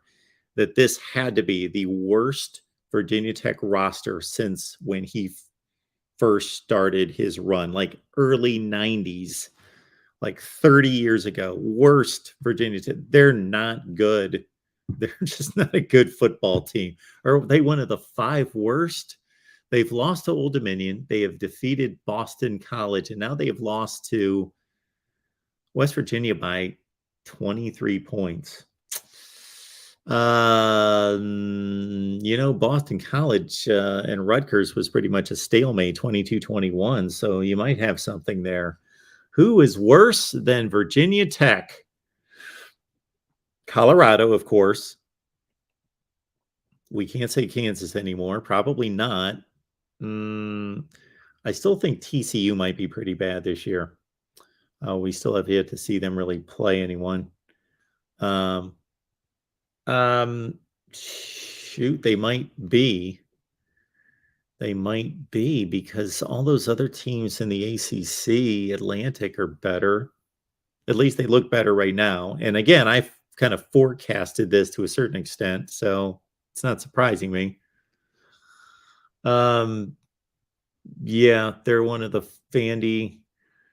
They might be one of the 5 worst teams in the Power 5. Yeah. I'll throw a few more, and Michael Huggs picked up on one of them. Nebraska and Northwestern would be my other one. Northwestern, Nebraska, Colorado, Virginia Tech. Maybe, who knows, in the Big 12. Vandy. Yeah, that might be your 5 right now. We got to start doing a bottom 5 or a bottom 10 list. My apologies. Keep going. Yeah, you're fine. So we actually got one of the, I would say, bottom teams playing tomorrow or tonight, depending on what time zone you're in, with Virginia and their impressive 2-point win over Old Dominion, going on the road to play Syracuse. Yeah. Will this game be close? Oh, sure, it's going to be close. So you're not buying the Syracuse orange hype at being 3-0? Well, they're number 3 in my rankings, but of course that's a resume ranking. Truly don't believe. What's the point spread on this game? I'll look it up I will look it up. Yeah, that's a close game. I don't know who's going to win that game. Yeah, let's not get crazy about Syracuse. You're not buying into the Syracuse 3-0 hype? No. 10. These are both, just like we were talking about with Kansas and West Virginia, and these teams could play every week and they could beat them and they can beat them and all over the place. These are 6-6 teams. This is the sheer mediocrity of college football. And I say that in a good way, like a competitive way, that these are 2 teams that are just, they're going to get to a bowl game probably. And that's what they are. And we're going to see them play in the Pinstripe Bowl or the, I don't know, That's the ACC's bottom tier, and they both can't play in that bowl. So whatever else, yeah, that's the kind of teams they are. From what I saw, Syracuse is a 10-point favorite over Virginia. Are they 10? That's the number I saw. 10. Okay. Well, it's obviously that's. Wait a minute. Is this game at? It's Okay, at Syracuse. It's got to be at Syracuse. Yeah. I looked up Syracuse, Virginia, and it's giving me all this basketball information. I should have put football because I was like Anyway, there was a game here. It said Virginia's at home, but that's a basketball game. Certainly, Syracuse could win by at least 10 points. Of course they can. They're at home, and it can be a really competitive game, and you can still win by 12 points. But, man, I would tend to take Virginia. Okay, and let's go to what I believe is a crossroads game for two Big 12 opponents. Baylor goes on the road to Ames, Iowa to face Iowa State. Yeah. If Baylor loses this game, they will be 2-2, and their schedule does not get any better. Mark, if Baylor loses this game, is it already over from them repeating as Big 12 champion? Oh, if they lose this game? Well, their other game was obviously out of conference. Well, it's not the game you would expect them to lose, no. But no, I'm not going to say that they're out of it. No, they just have to finish second, obviously, to get to the championship game. I believe I picked Oklahoma, Baylor, and Oklahoma State all to go 7-2 in the conference. Okay, and what I consider to be an under the radar game at noon Eastern time is TCU at SMU. Yeah. What's your angle on that game? Well, I saw about the last 5, 6, 7 minutes of the SMU Maryland game, and Maryland came back to win. So I didn't see the good part of SMU play, but they certainly hung in the game to the very end against decent Maryland team. And they've beaten TCU the last 2 years. So they're looking to win 3 consecutive games, and they still have Tanner Mordecai at quarterback, who led those 2 victories against TCU. So where's that game being played? Obviously in Dallas somewhere. It's at SMU. Okay. What I'm saying. I kind of like SMU to win that game again. And for the person on the screen there, Stephen, thank you for your comment about the comparison to real MVP is brought up with Virginia Tech. Keep in mind, Stephen, that Illinois beat Virginia by 3 touchdowns this year, just a couple of weeks ago. Yeah, Illinois is 3-1 currently. Yeah, and they lost to Indiana in a game they gave it away. They shouldn't have lost that game. That's a perfect segue to the next game I'll talk about. Indiana plays at Cincinnati, Mark. That could be an intriguing game. Could we see a possible upset for the Indiana Hoosiers?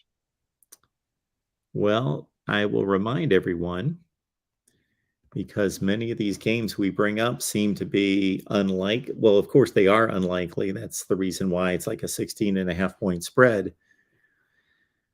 There have been 5 games the last 2 weeks, meaning 10 games in the last 2 weeks, where a big underdog has won. I'm talking at least 13 points. So this is one of them right here. Connor Baslick, Indiana. They looked good against Illinois. They beat Illinois already. They messed around with Western Kentucky last week, almost blew that game. So I think Cincinnati's more talented team. I saw them play Arkansas, watched pretty much that entire game. And so they're pretty good. They played Arkansas close. It was one of those games where you knew Arkansas was going to win the entire time, but Cincinnati hung with them. But yeah, Indiana could. I'll give Indiana at Cincinnati. I will give Indiana a 30 to 35% chance of winning. Okay, and I would say the biggest game. Mark, did you? I think we might have lost Mark there for a moment. You kept this show rolling another time, didn't you? When I did that. Yeah, it's okay. Yeah. I'm getting. It's all part of it. You got to take it in stride. Those people that own MacBooks, it's just a slight swipe while you're doing other stuff, and you can wipe yourself right off the screen. Sorry about that. Go ahead.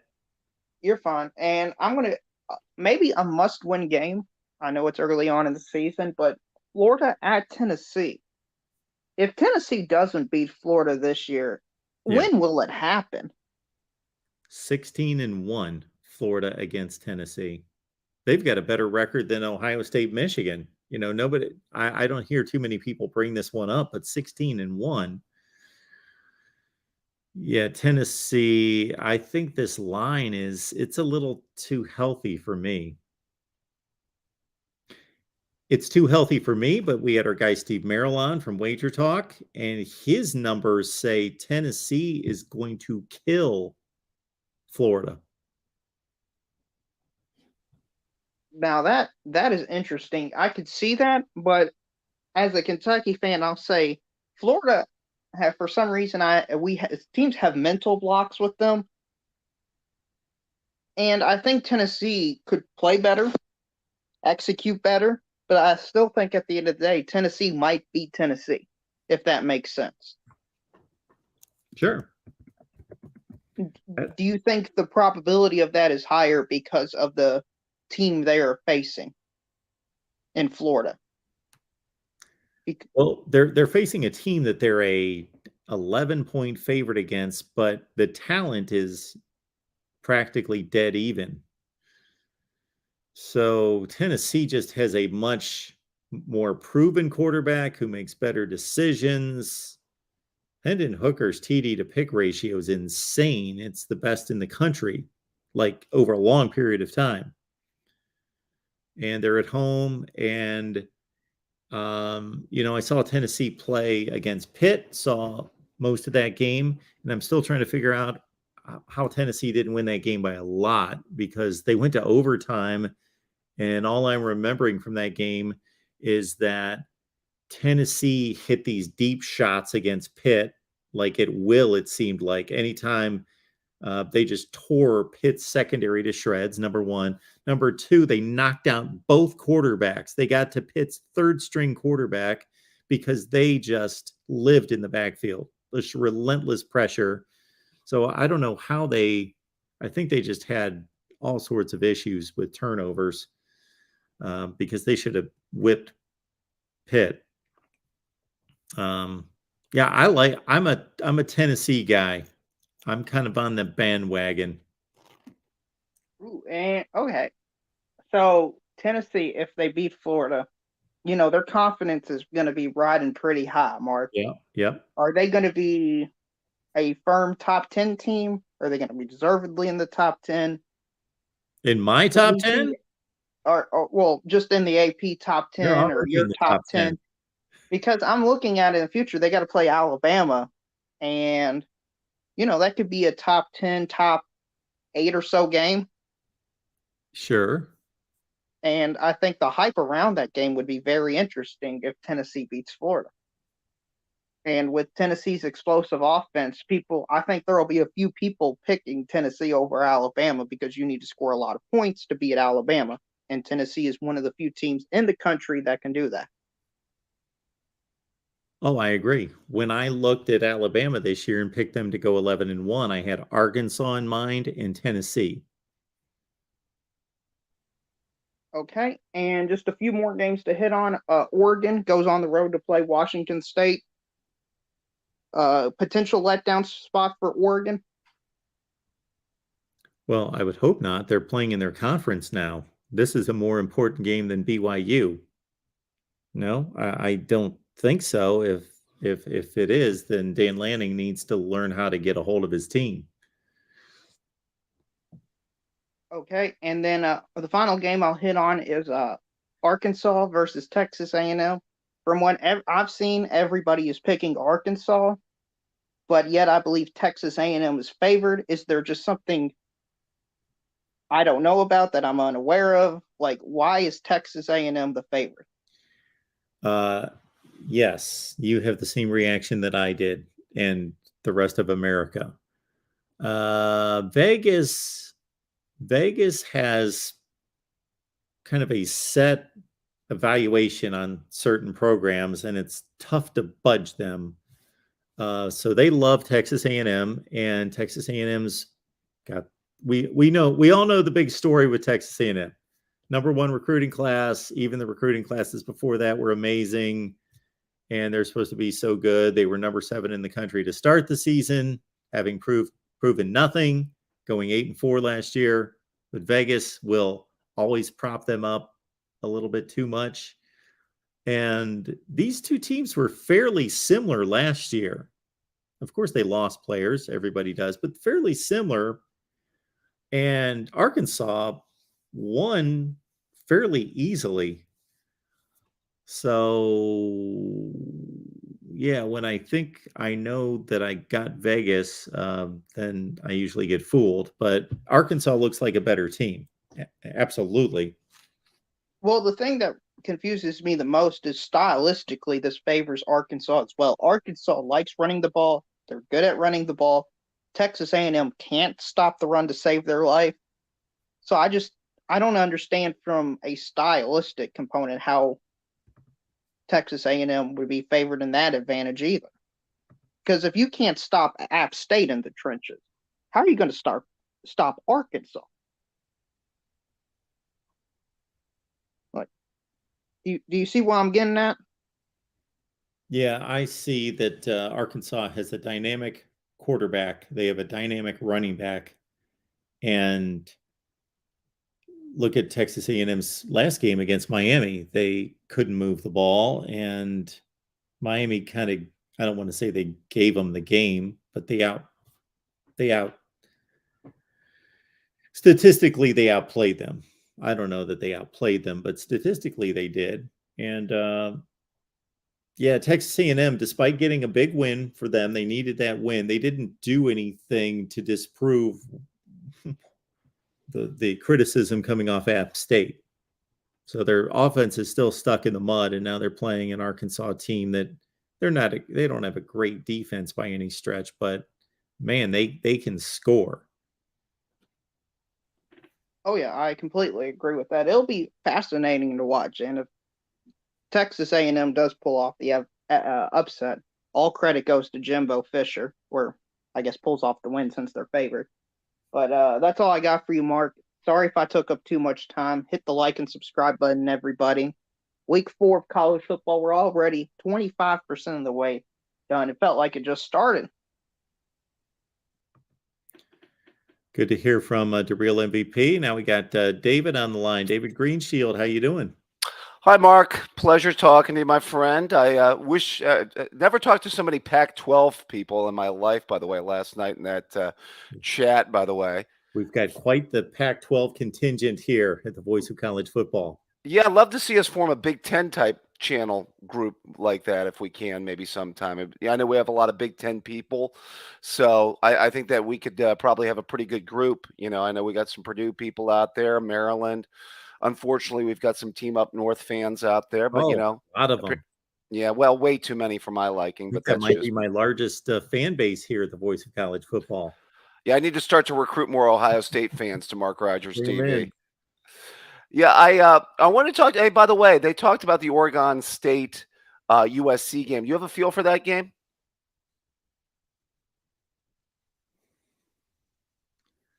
I don't have a feel for that game.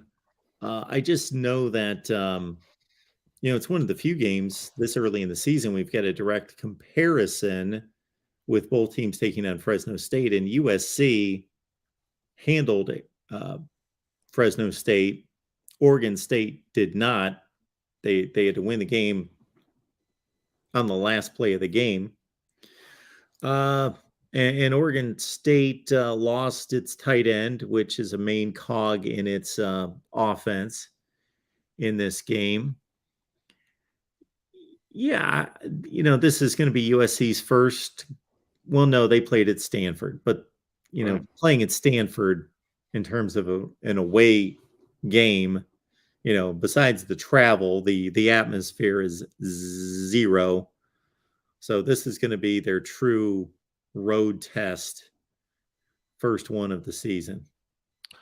I see this game as like a 38-31 game is what I called it. Okay. I think it's going to be close. I think it comes down to the last possession. I think the USC defense isn't quite there yet. I think Oregon State's going to be able to score a little bit on them. They're playing at home, which I think is going to help. I tried to ask them, do they have any more Rogers at Oregon State? They had, remember the last time they played that game where they pulled off the upset? And James Rogers, the two offensive, like little spark plugs for them. Yeah. Little Spitfire backs. Yeah. Receivers. That's when they pulled off the upset in 08, I believe, when USC was number one that year. 08. Yes. Yep.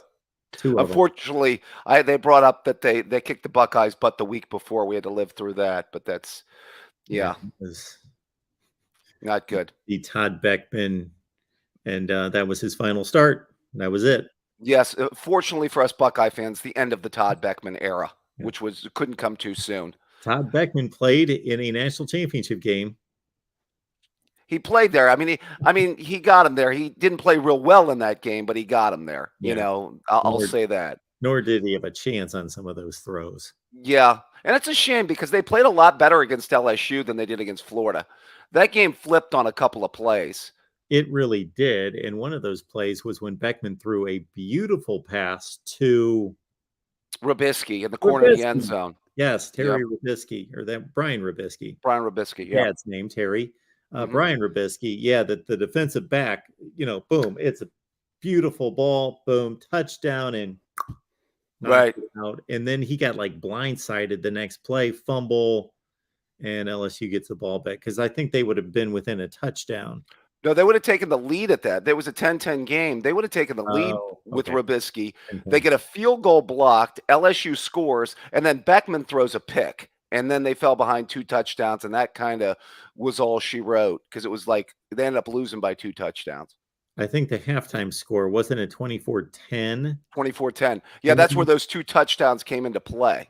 And then, boom, they come out in the second half, and Ohio State has 2 roughing or late hit fouls, 30 yards, and then they had gotten off the field. Yep. Yeah. Yeah. Yeah, I was surprised. Well, that was the crazy year of college football, so that's why they got in there. So I did want to address a couple of, by the way, I am so glad, Corey. I love you, Corey, but thank you for not bringing up the Iowa-Rutgers game. Real quick, is it more exciting to watch paint dry or watch Iowa and Rutgers this weekend? I might intentionally watch Iowa and Rutgers just to be the contrarian, to say, I'm going to sit here and watch this game. Well, that would be quite contrarian if that proves how much of a diehard college football fan you are, Mark, if you're willing to take that tilt in. 2 games this week I want to ask you about. Number 1, Clemson and Wake. Number 1, you got a feel for that game? Yeah, I've got a feel that Clemson's going to win. To like the woodshed win? To the cover win? To the 30, 34, 21 range win. Okay. That would cover. Yeah. I was actually thinking about taking them to cover, and I like the over in that game. I think 55. I think that thing could go over too. What is the over under? I think I had it at 55, 56. Oh, I just threw out a 55 score. Yeah. You were close there. Yeah, I don't know. I'm not a big over-under guy. I'm usually good at reading high-scoring games, though. So that's why I was wondering about that one, if there's going to be some points. I know Clemson's D-line is very tough, but I don't know. For some reason, I could see some points in that game. I believe your final last year was 48, either 21 or 27. Yeah. Yeah. And Clemson's defense was still pretty good last year. Oh, I thought it was really good. Yeah. That was the only game that they really gave up points last year. That's one I've got a feel on.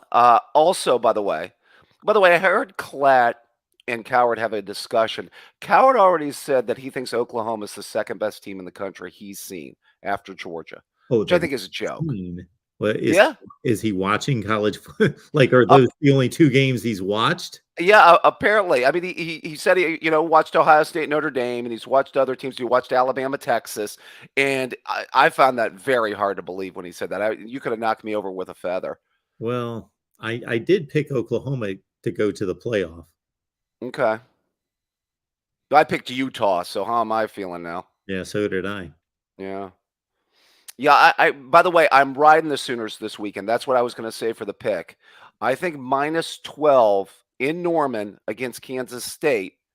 I think they cover. I think they win that game by at least 2 touchdowns, though. I think they should, but man, Kansas State always plays them well. Don't overreact to the Kansas State loss last week. Maybe I'm just riding the Oklahoma bandwagon. Yeah, and maybe you're thinking of Adrian Martinez. That's true. Not being able to do too much in that game. No, I don't have a whole lot of faith in Adrian Martinez after he blew games for Nebraska the last few years. And he's been pretty marginal again this year. Is there a game you like the most this weekend, Mark? Can you give me a stone cold lead pipe lock? Oh man, I haven't thought about it. Just one. I got to pay rent, Mark. Let me look at it. Well, pay rent or go 2 months behind. It's all on you, buddy. Well, okay. Let me give it a quick glance. Michigan 16 and what's the Michigan line? About 15 and a half. Yeah. Our buddy Steve Merrill has the Buckeyes as like a 22-point pick over Wisconsin. I think they cover. I mean, it could be close. That could be a backdoor cover by Wisconsin. Maybe they score a late touchdown and cut it to like 17 or something. But I definitely think the Buckeyes win by 3 scores.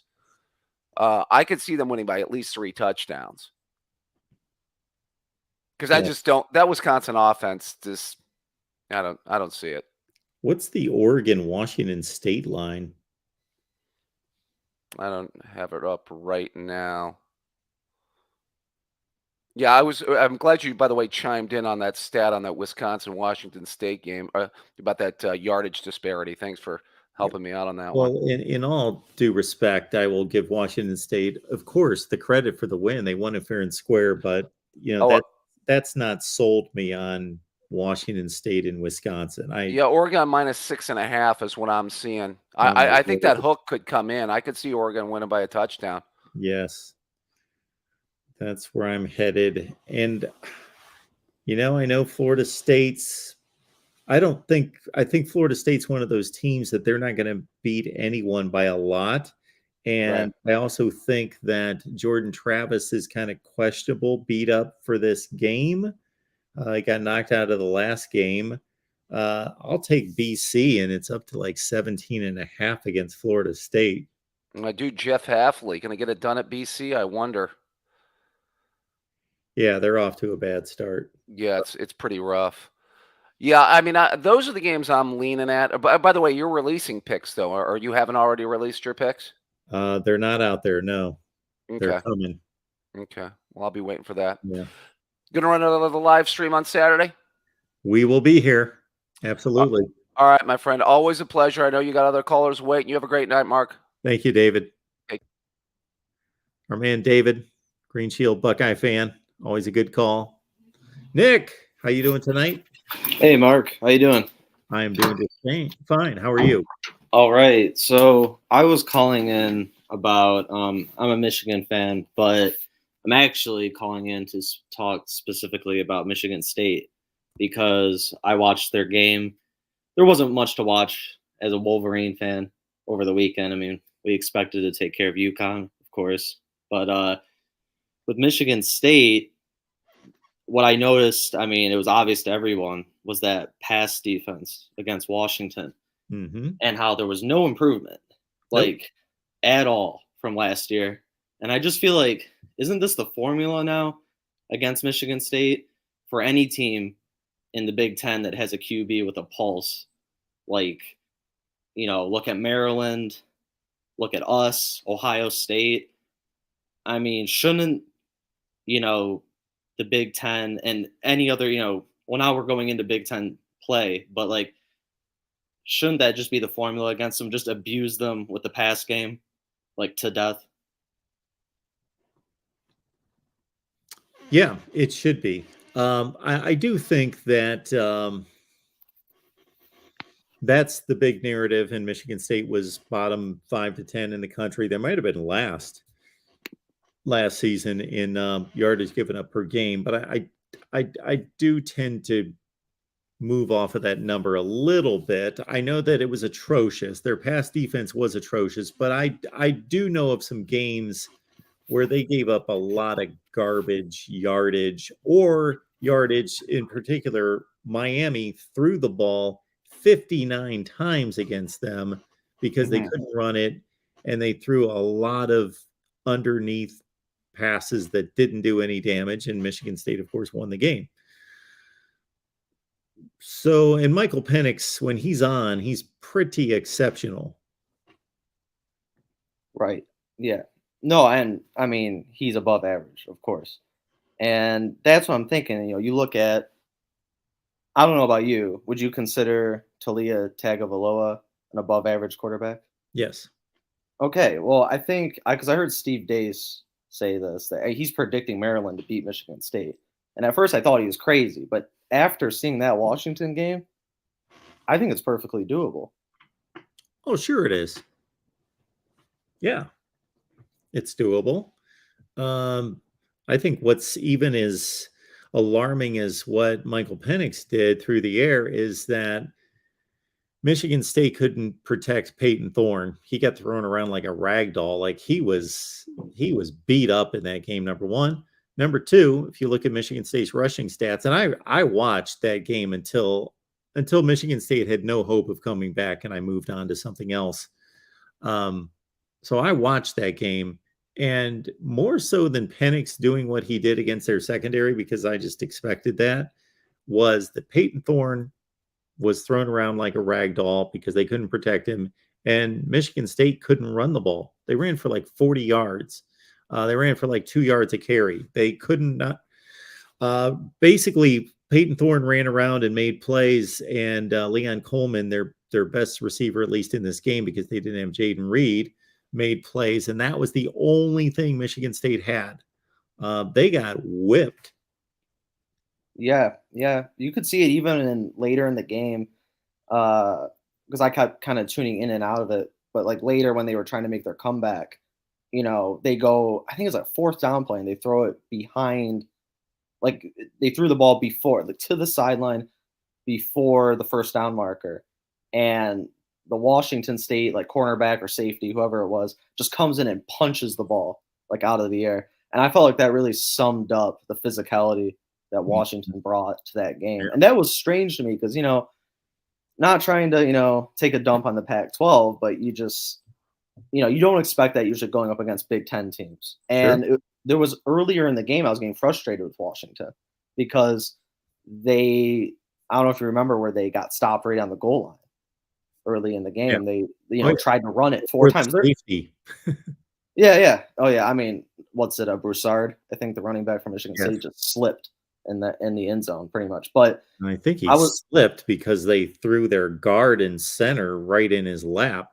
That's the microcosm of what happened all night. Yeah. And I was frustrated with Washington because it's like, okay, you're passing the ball all the way down the field. You're using the pass game to, get down into the red zone. And then you get to the goal line and you're trying to run it up the gut 4 times. Like, it's not like when you're doing that against a Big Ten team, as much as I don't like Michigan State, like they're a Big Ten team. They're going to more often than not be able to make that stop, especially against a non-Big Ten team, that might not have the running backs, the running back that you would see typically like a battering ram that a lot of Big Ten teams have. So I wasn't surprised when Washington got stopped. I'm like, keep throwing the ball or have Penix run it to the edge or do something. But anyways, I digress. I think Michigan State, because I'm very much looking forward to the Michigan State game. I think that won't be our first test. I still think Iowa's going to be a test. I don't care what anybody says. I think that's going to be a test going to Kinnick. And then Penn State, who's looking pretty good so far. But that Michigan State game, mainly it's just because probably because we lost last year. I'm really looking forward to that game. I think, we can't just do. I think where we lost the game last year was, and I don't blame it on McNamara at all because he was throwing the ball very well during that game, was that we got too complacent. We started running the ball too much when we got up, and we didn't take advantage of their weakness, which is their pass defense, which they have not improved. And I'm shocked by it because, like, Mel Tucker's taken over that unit. He's, this is a guy with a very good track record, SEC background and all that, and he's not been able to fix it. Yep. And it's almost been laughable. Like, I can't believe that he can't fix it, and he's owning it. So I give him credit for that. But it's just shocking to me that they went from 130th last year or something like that in pass defense, and they cannot improve. I hear you. I am with you. Anything else? No, that's it. But thanks for taking my call, Mark. And thanks, you have a good night. I appreciate it. All right. We got quite the line going here. So what we're going to do is we want to hear from everybody that's on the line. So please, nobody else call. J-Dub's last in line. And we're going to punch through here at 2 hours and 13 minutes. So here we go. Sean's on the line. Sean, how you doing? Hey, Mark. How's it going? I'm good. What's going on? Oh, not much. Things I noticed. Do you remember 2 weeks back to back that are as sort of dull and uninteresting, at least going into the week, as these past 2 weeks? I mean, this is not a killer slate of games. I can't imagine. Last week was pretty much a snooze fest. This week? Yeah. I mean, what significant key games? I mean, there's semi-competitive. What? There's a difference between entertainment and meaningful. Yes. So you're not talking about entertainment. You're talking about what is meaningful to the season. Well, I mean, like, they both go hand in hand a little bit here. I mean, there's not really. We can watch.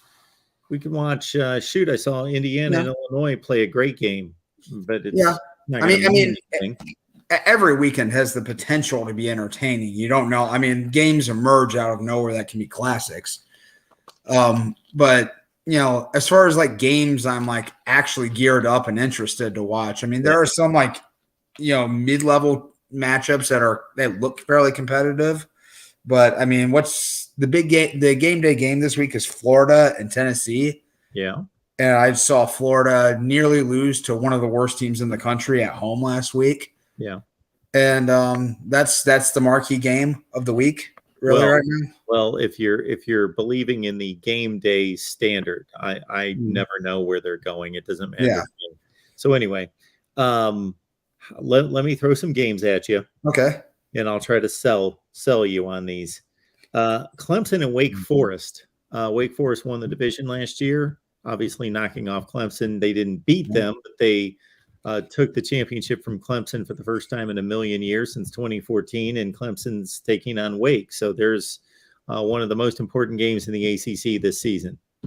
Yeah. I mean, I think that could be interesting. That could be competitive. I mean, I expect Clemson to kind of roll them, to be honest. But, I mean, that's based on the assumption that Clemson has significantly improved on offense. And I don't know if we know that yet. I mean, they have not really played anybody. Sure.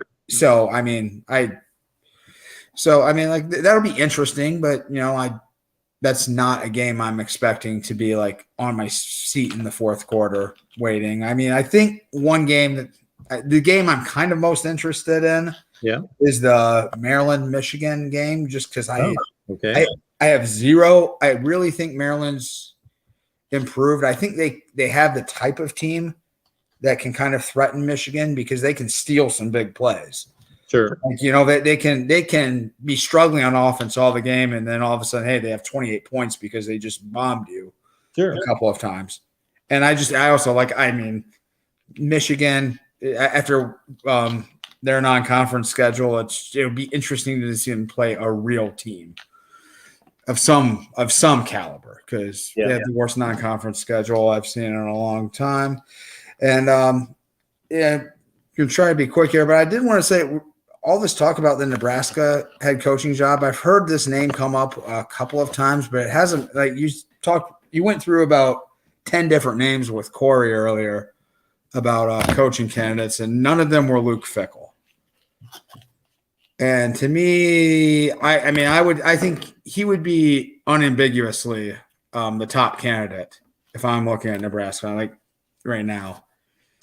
Am I crazy to think that? Like, I don't think it's close. You're not crazy to think that he might be their top candidate, but is he looking to go to Nebraska? Well, it seems like it should be more of a discussion that can they get Cincinnati's head coach to go to Nebraska? Because, not 10 years ago, 20 years ago, that wouldn't be a discussion. Like, this would be and I mean, that speaks to maybe somehow how the college landscape has changed overall. Cincinnati's a much more attractive job than it used to be, and Nebraska's says a lot about where Nebraska is as a program. That you're talking about hiring Kansas as coach after winning 3 games. The Urban Meyer stuff is seems a little far-fetched to me, but I don't know. I am a Cincinnati fan. I'm a Bearcat, and I'm just thrilled and delighted that Fickell stayed here this long. Usually when you have the kind of success at a program like this, they're gone by now. But I don't know if there's something in the tea leaves because I know like he may have different priorities. He's not quite as aspirational maybe as other head coaches across the country. But there must be maybe people are hearing the tea leaves like he's just not leaving Cincinnati. I get the impression that he's not Lane Kiffin. He's not. I'm just jumping from job to job, and as long as your job is better and you're going to pay me a couple $100,000 more, I'm going to your job. Yeah. That he's very. First of all, he is an Ohioan who wants to stay in Ohio or somewhere close. So it's not like he's going to be a candidate for Arizona State, right? Because he just has no interest in this. This is what I hear from a number of people. So he wants to stay in the Midwest. And I would think that if this were Urban Meyer's Ohio State after 6-7 years, and we know Urban could be moving on, or if this is Jim Tressel after a long period of time, and Luke Fickell looks to be in position that he can make that jump to Ohio State. But Ryan Day's a young man. Yeah. So I don't know if he's got in the back of his mind that he's just going to sit at Cincinnati, or there's only X number of jobs that he would take. I don't know what those are.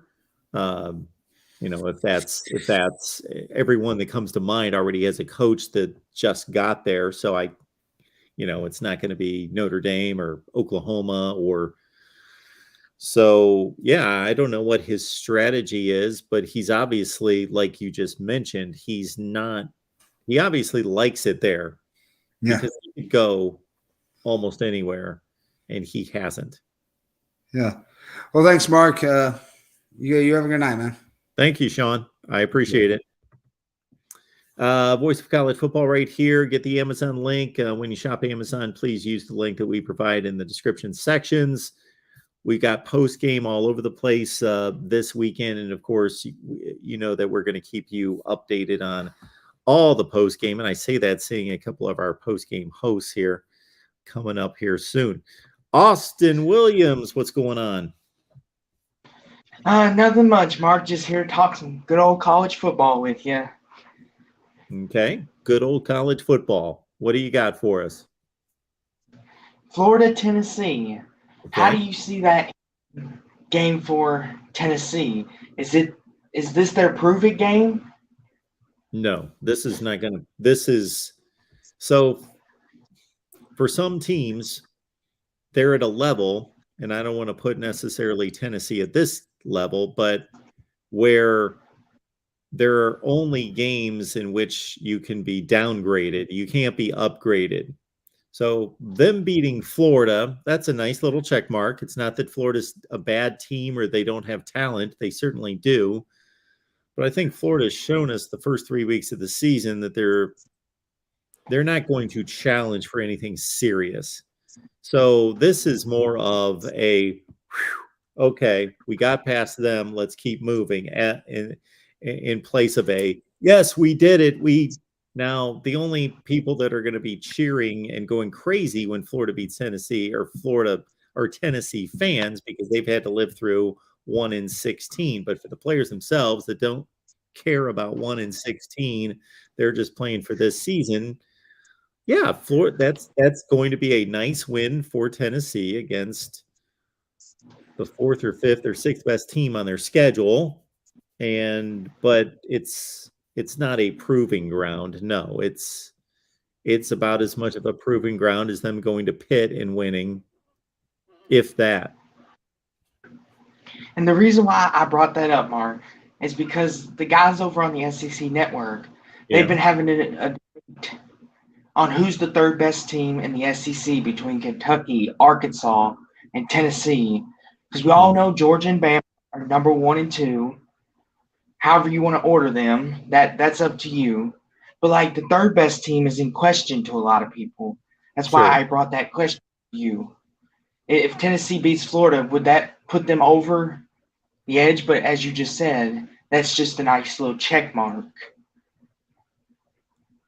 No, if we're debating Arkansas, Tennessee, and Kentucky for 3rd best in the SEC, then why would Tennessee beating Florida sway our decision?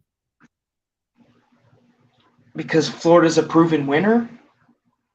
Proven win? When 1996 or 2006? When was Florida? This Florida team's no proven winner. No, but in the years past, them getting to 10 wins and New Year's 6 bowls and what's that have to do with this year and us determining the 3rd best team in the SEC? The reason why I say that, Mark, is because isn't it your past reputation important, determining towards the future, or no? No, not based on your question.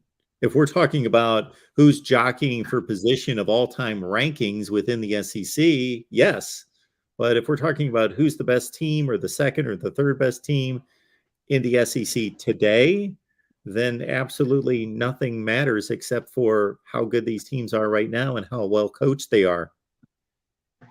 Okay, I understand. So therefore, if Tennessee does beat Florida, that shouldn't persuade one to believe Tennessee's better than the other two, correct? Well, if they go out there and stomp. Sure. Well, Tennessee's not playing Arkansas this year. Kentucky's not playing Arkansas this year. So, yes, their body of work will give us a resume to evaluate who's better out of those 3 since they don't play, or 2 out of the 3 don't play. But just this one game against Florida, I expect Tennessee to win roughly a 1-score game. If they go out there and stomp Florida 45-10, yeah, that's a tremendous statement that they just made. But that's not going to prove to me that they're the 3rd best team in the SEC. Not when Arkansas is playing Texas A&M the same day. What if Arkansas beats Texas A&M? Isn't Texas A&M better than Florida? Yes. Okay. Okay, and then the second thing I wanted to hit on is the Wisconsin-Ohio State game. Could this be an upset alert for the Buckeyes? Because Wisconsin, because if they can run the ball and play some good defense and keep that Ohio State offense on the sideline, do you think they have a chance to upset maybe? Well, sure, they have a chance to upset. But Wisconsin's always going to do that. I have no doubt that Wisconsin's going to put up a formidable defensive fight against Ohio State. Now, in terms of them running the ball, I think that's probably the biggest challenge to Ohio State, because they play pretty good run defense against Notre Dame, but Notre Dame does not have the rushing attack that Braylon Allen and Ches Malusi provide with Wisconsin. So Ohio State's defense is in for a challenge. Wisconsin will tell you, and people that cover Wisconsin, that they are a better passing team this year. But who knows? They played Washington State and 2 high school teams. So we don't know that yet, but that's what they're claiming. All right. Well, Mark, I know you got a bunch more callers. Thank you for your time. God bless. Go Cards. Thanks, Austin. Yeah, shoot. Ohio State had a 4-quarter game or close to it with Notre Dame. So why can't they with Wisconsin? All right. Peaches the Kid. What's going on, man? Mark. Man, I'm tired. Okay, so here's the deal. Yeah. Yeah, shit, man. Corey sounds like a cool dude. I just moved to Iowa, and I'd love to hang out and watch my first Iowa game with the Iowa man. Okay, so if you want to follow me on IG, it's Peaches the Kid on Instagram. And I had to move to Iowa to understand the Iowa defense, because since I moved there, my favorite thing is to watch corn grow. I mean, it is exhilarating. Okay, that was a joke. That's what everyone does up there, right? It's great. It's great. It's all 5 of us up there. It's fantastic. No, really, Iowa's a great state. Second thing is, I got to push back on Matthew Stafford. I think that was a great deal because you can never spend enough money on a dog. And Matthew Stafford is a dog. And I have an in on the Nebraska head coach. I know everyone's been talking about it. Okay, I got some people in the program. And it's Ed Orgeron. Ed Orgeron's going to be the Nebraska new head coach. You're going to come up there, put a little smack your mama on that corn. People are going to be losing their mind. If Nebraska makes the kind of decision Scott Frost made on the field, then if that's kind of leaked out to everyone else, you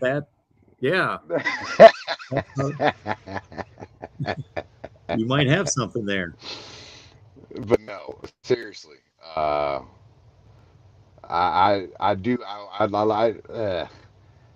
Iowa's offense is horrible to watch.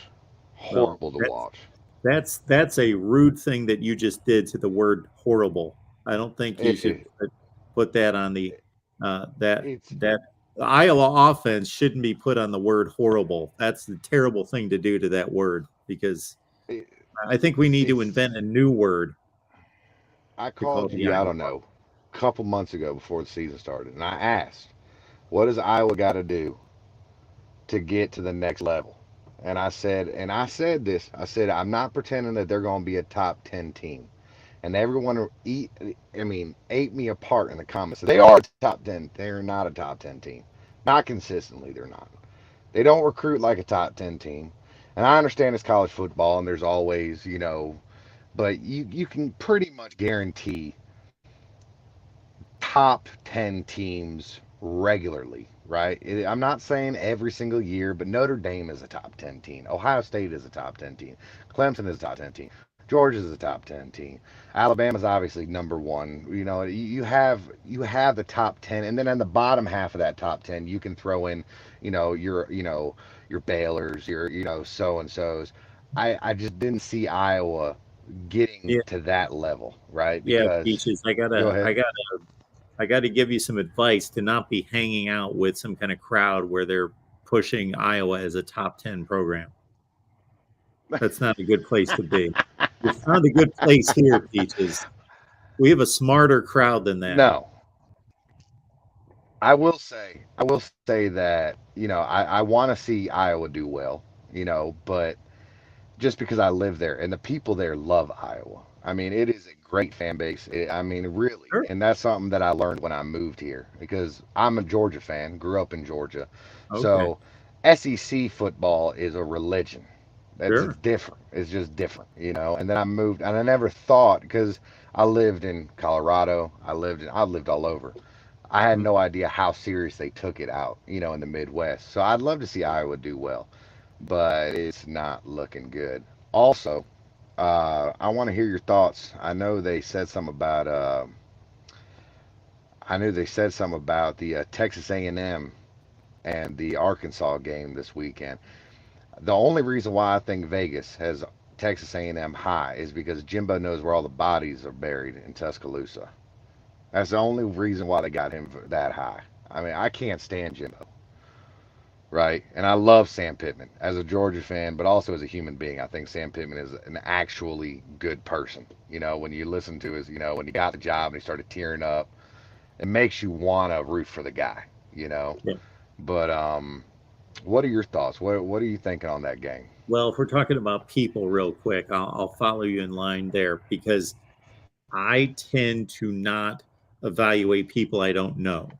So it's kind of like politicians. If I ever say, well, this politician's doing a good job or this one's doing a horrible job, I also preface it with, I don't know these people personally. I'm not vouching for anybody I don't know personally. Fair. We could find out that this politician beat his kids. We could find that out tomorrow. Whatever. So I'll say the same thing. I don't know either one of them personally, of course. But yeah, Sam Pittman seems like a much more genuine guy that's a good natured guy, that's a good family man, that's just kind of humble to have that job and wants to do his very best and all that. Jimbo, again, don't know the man. He might be the greatest guy in the world. I might like him as a friend if I ever met him, but he comes across like he's always whining, complaining, making excuses, telling us why they do everything right at Texas A&M and they never do anything wrong, and always just making excuses and trying to cover things up. That's how he comes across all the time about everything. All the time. And then, can I say one thing about that is that if you put me on, right? If you gave me an opportunity and you built me up and got me the promotion of a lifetime, right? Yes. Being the Florida State head coach. Even if you were to say something that wasn't incorrect, right? Like how Nick Saban said something. Where was the lie? Where was the lie? All he said was, they're paying players or whatever, or okay, I can see where it gets touchy, but for you to go on national television the very next day and say I'm going to slap you, or you deserve to get slapped, and that you're this or you're that, and start name calling, I just can't. I can't. It really comes down to loyalty. You know what I mean? If you want to call me, if you did that and I called you, that's different because that's between us, right? But you put me on, man. It was you that got me the position where I'm at now. That's why I can't stand the guy. Is because there's got to be some type of, behind us. Not everything needs to be out in the open. And especially if you're the one that got me where or at least you had a part in having me where I am today. Does that make sense? That's why I just can't stand the guy. It does make sense. And the other thing and this is not a knock on Jimbo's character, but again, it's another perception thing, that when Saban makes a statement, well, first of all, he flashes national championship rings, so he just has credibility to begin with. And that shouldn't have anything to do with it. But when all you have to do is take what Nick Saban said during that NIL debate, argument thing, what he said versus what Jimbo said, and just watch their body language and how they handled themselves. And Jimbo's just 100%. Off the rails, rant and raving, and Saban's poised, under control. And again, that doesn't make one guy right or honest or true and the other one a fraud. It just looks like. Yeah. No, I don't think Nick Saban is. No, he's not pure white himself. No, people we don't know. Sure. Exactly. We're not saying, but of course, you think Nick Saban has done everything by the book forever? Of course not. Of course, you don't get to that level. It's like politicians, like we were saying. To get to that level, you got to step on somebody. That's just how it works in life. And I'm sure Nick Saban has stepped on a lot of people to get where he is. But to go on national television for the guy that got you the job, for you to turn around and then start saying that you need to be assaulted by somebody and that you're a narcissist and that I know things about you that you don't, that's childish. Yeah, and that's why I hope he gets his ass whooped this Saturday by Arkansas. Because you know what? When Kirby Smart talked and said that Sam Pittman left their Georgia program to be the head coach, he talked about the offensive line, the players crying because of how much they respected the guy and how much they actually enjoyed him, because he talked about how Sam Pittman is very emotional and how, he opens up to the players a lot more than other coaches. And, Sam Pittman is the kind of guy that, from what I've seen, I've watched a lot of interviews with him because he's just a great guy to listen to. He's one of those guys that I could sit down and have a beer with. And I really think that he's going to be one of those, because no one knew who he was in the beginning of this. And no one, who's Sam Pittman? What has he done? And for him to do what he's done at Arkansas with not a whole lot of money, Arkansas doesn't have the money that, Texas has. Arkansas doesn't have the money that a lot of these programs have. And they were in the dumps. And for him to even turn it around like he has, I think it's really hard to root against Arkansas at this. I mean, why would you? I hear you, Peaches. Well, I appreciate you calling. And yes, sir. You have a good night. Here in the dark, I hope you can make it home. I'll make it home, man. I'll talk to y'all later. Appreciate you calling. All right, let's send it home with certainly a guy that's got better pipes than I do. And we got Traveling Fools on here. Oh, Jesus Christ! You waking me up? Oh, what's going? Oh, holy cow! My bad, Brendan. When you call the voice of college football, you gotta wait in line. I know. I'm used to waiting in line, though. Okay. I'm used to waiting in line. So yeah, great show tonight, man. So I wanted to ask you, what is the state of the U in your opinion? He takes his glasses off. If he starts rubbing his forehead, then I'm just going to go on ahead and click out.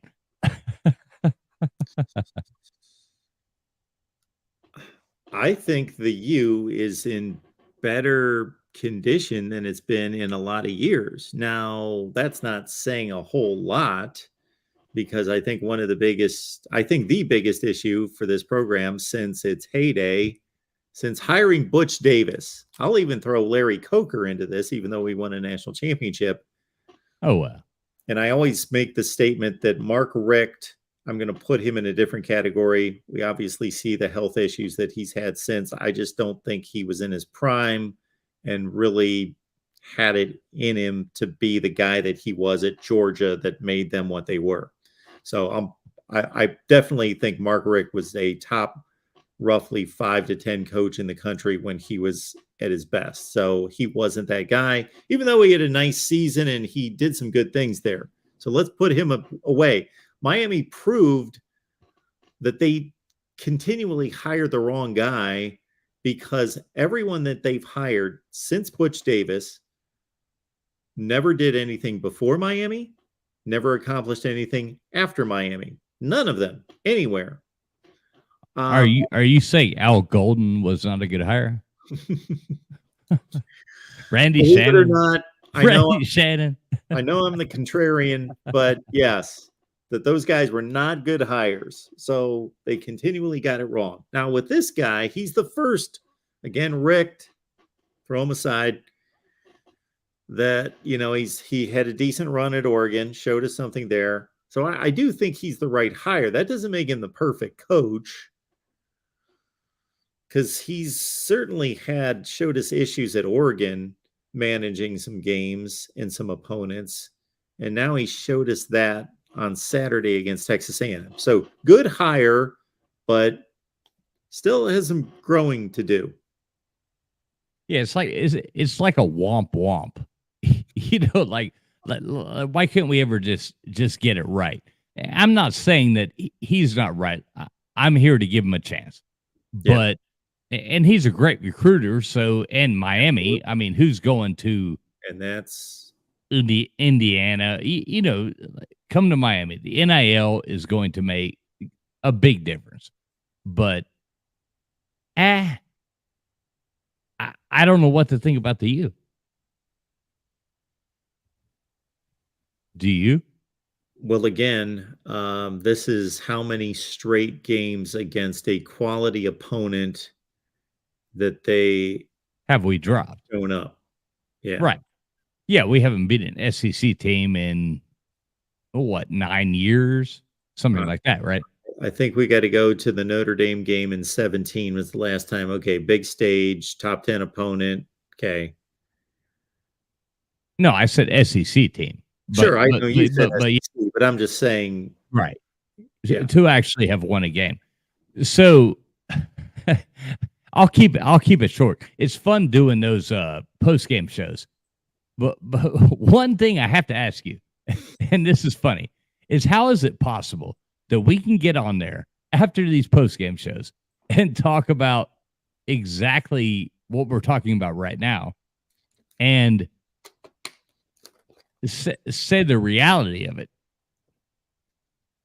And we get these funny haters, and then you guys go on there like a few nights later and say the exact same thing, and people are like, "Oh, exactly what they said," but we get the hate. I guess it's it's fun. I love the hate. I love the hate. Like, bring it on, bring it on, bring it on, bring it on. I love it, but it's kind of funny. Well, I've dipped in on your shows here and there. I got my own thing going, and I'm trying to track 18 of these, but I dip in and listen for a few minutes, and you guys are tearing it up. It's great.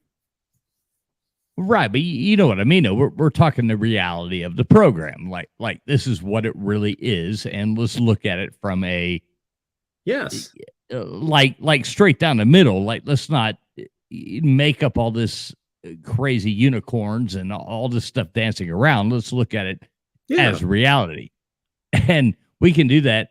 But then I love it. I'm not saying like it offends me or anything, but I read the comments, and we got some haters, man, and I love those haters. Yeah. So is it okay with you if I bring on the haters? Sure, bring on the haters. Yeah. Okay. Cool. Yeah, I mean, obviously, I'll make sure it's kept respectable, but I want to bring on the haters. Is that okay? Yeah, absolutely. Bring them on. All right, man. Yeah. All right, it's going to be fun. That'll be fun. All right, Middle Tennessee post-game show is going to be fun. Yes, we have turned the Middle Tennessee post-game show into must-watch traveling fools, because they're calling us clowns, man. But you go on there with the Wholesome One and T2Y like 4 days later and said the exact same thing that we were saying on game night, and they're calling us clowns, and now they're like, "Oh, thank God we finally have a voice of reason." And it's like, holy cow. Well, what are you people not seeing? I love Miami fans. I am a Miami fan, so I love my delusional friends. You just don't know that I made a deal with the devil, and I told these people a long time ago that if they disagree with me, I'm banning them and blocking them from the channel. So they're not allowed to disagree with me. There's nothing better than haters. Joey Foster, bring it on, Joey Foster. I see you right there trolling me. I see you. Bring it on. No, Mark, I love you, dude. I love your show. Elvis is the king. Yes, he is. Obviously. Thank you very much for all you do for the college football community. We want no argument on that. I don't think anyone wants to challenge me on that one. You, me, don't make me start singing to you, because I could be very tempted to do that, but I will not on this show. But love you, Mark. Thank you very much. And, thanks, man. Right there, buddy. All right. See you soon. Great stuff from our boy Traveling Fools right here on YouTube. You talk about I saw some stuff on Twitter from Traveling Fools. It must have been on Twitter because it had to have been on Twitter. And I watched one of their segments, one of their clips that they posted on Twitter. And I was like, man, it's just riveting stuff out there, having a good time out on the water. It's beautiful. Yeah, it's captivating. These guys don't even have to open their mouths, and it's just beautiful scenery, beautiful people, just having a good time. Yeah, check it out, Traveling Fools. I'm sure that there is so much more to it than that I'm selling them short, and I don't want to do that. But I don't get around to as many of these shows and podcasts and everything as all of you do, apparently, because I'm constantly told that. One Scoop John is asking everyone for their favorite Elvis song. of which I don't have one. There's just too many good ones. All right. Yes, Tim letting everyone know. Check out Traveling Fools. There's the link. Check it out. Man, if I could add those type of aesthetics to what I do here, then I'd have it made. Then everyone would just agree with me. And because you'd be all mesmerized by just the aesthetics and the decor. That's really good stuff. Really good stuff. All right, folks. Well, we appreciate you being here. And I believe I'm coming back on Friday after Virginia-Syracuse is the big ball game on Friday night. And we'll talk some more college football preview week 4. In the meantime, get geared up for Saturday because the guy that we just talked to, Traveling Fools, he's got the Miami postgame. We've got postgame shows for, let's start the roll call. We got Miami. We've got Notre Dame, Ohio State, Michigan, Nebraska, Iowa, Oklahoma, West Virginia. Of course, they went tonight. I hope our boys at Country Roads had a nice crowd tonight on the West Virginia call-in show. And we've got USC, of course, with our boys Tim, Tony, and Rick. Oregon with Ben. We've got Georgia, LSU covered, as well as Alabama, and I'm probably missing someone. So we appreciate you being here. Again, check out the content. We've got more to post tomorrow right here at the Voice of College Football.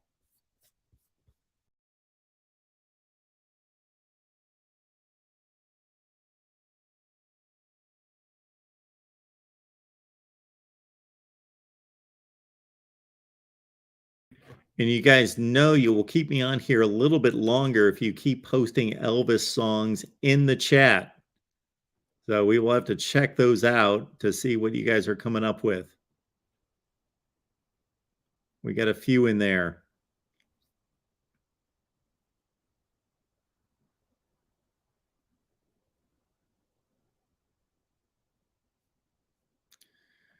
All right, folks. Very good. Oh, Troy with Trouble. That's a great one from the movie King Creole. Check it out. Check that out. Doom. The King Creole scene of Trouble. Check it out, because for as good as Austin Butler did in the movie, he butchered that to shreds. So anyway, see you on Friday.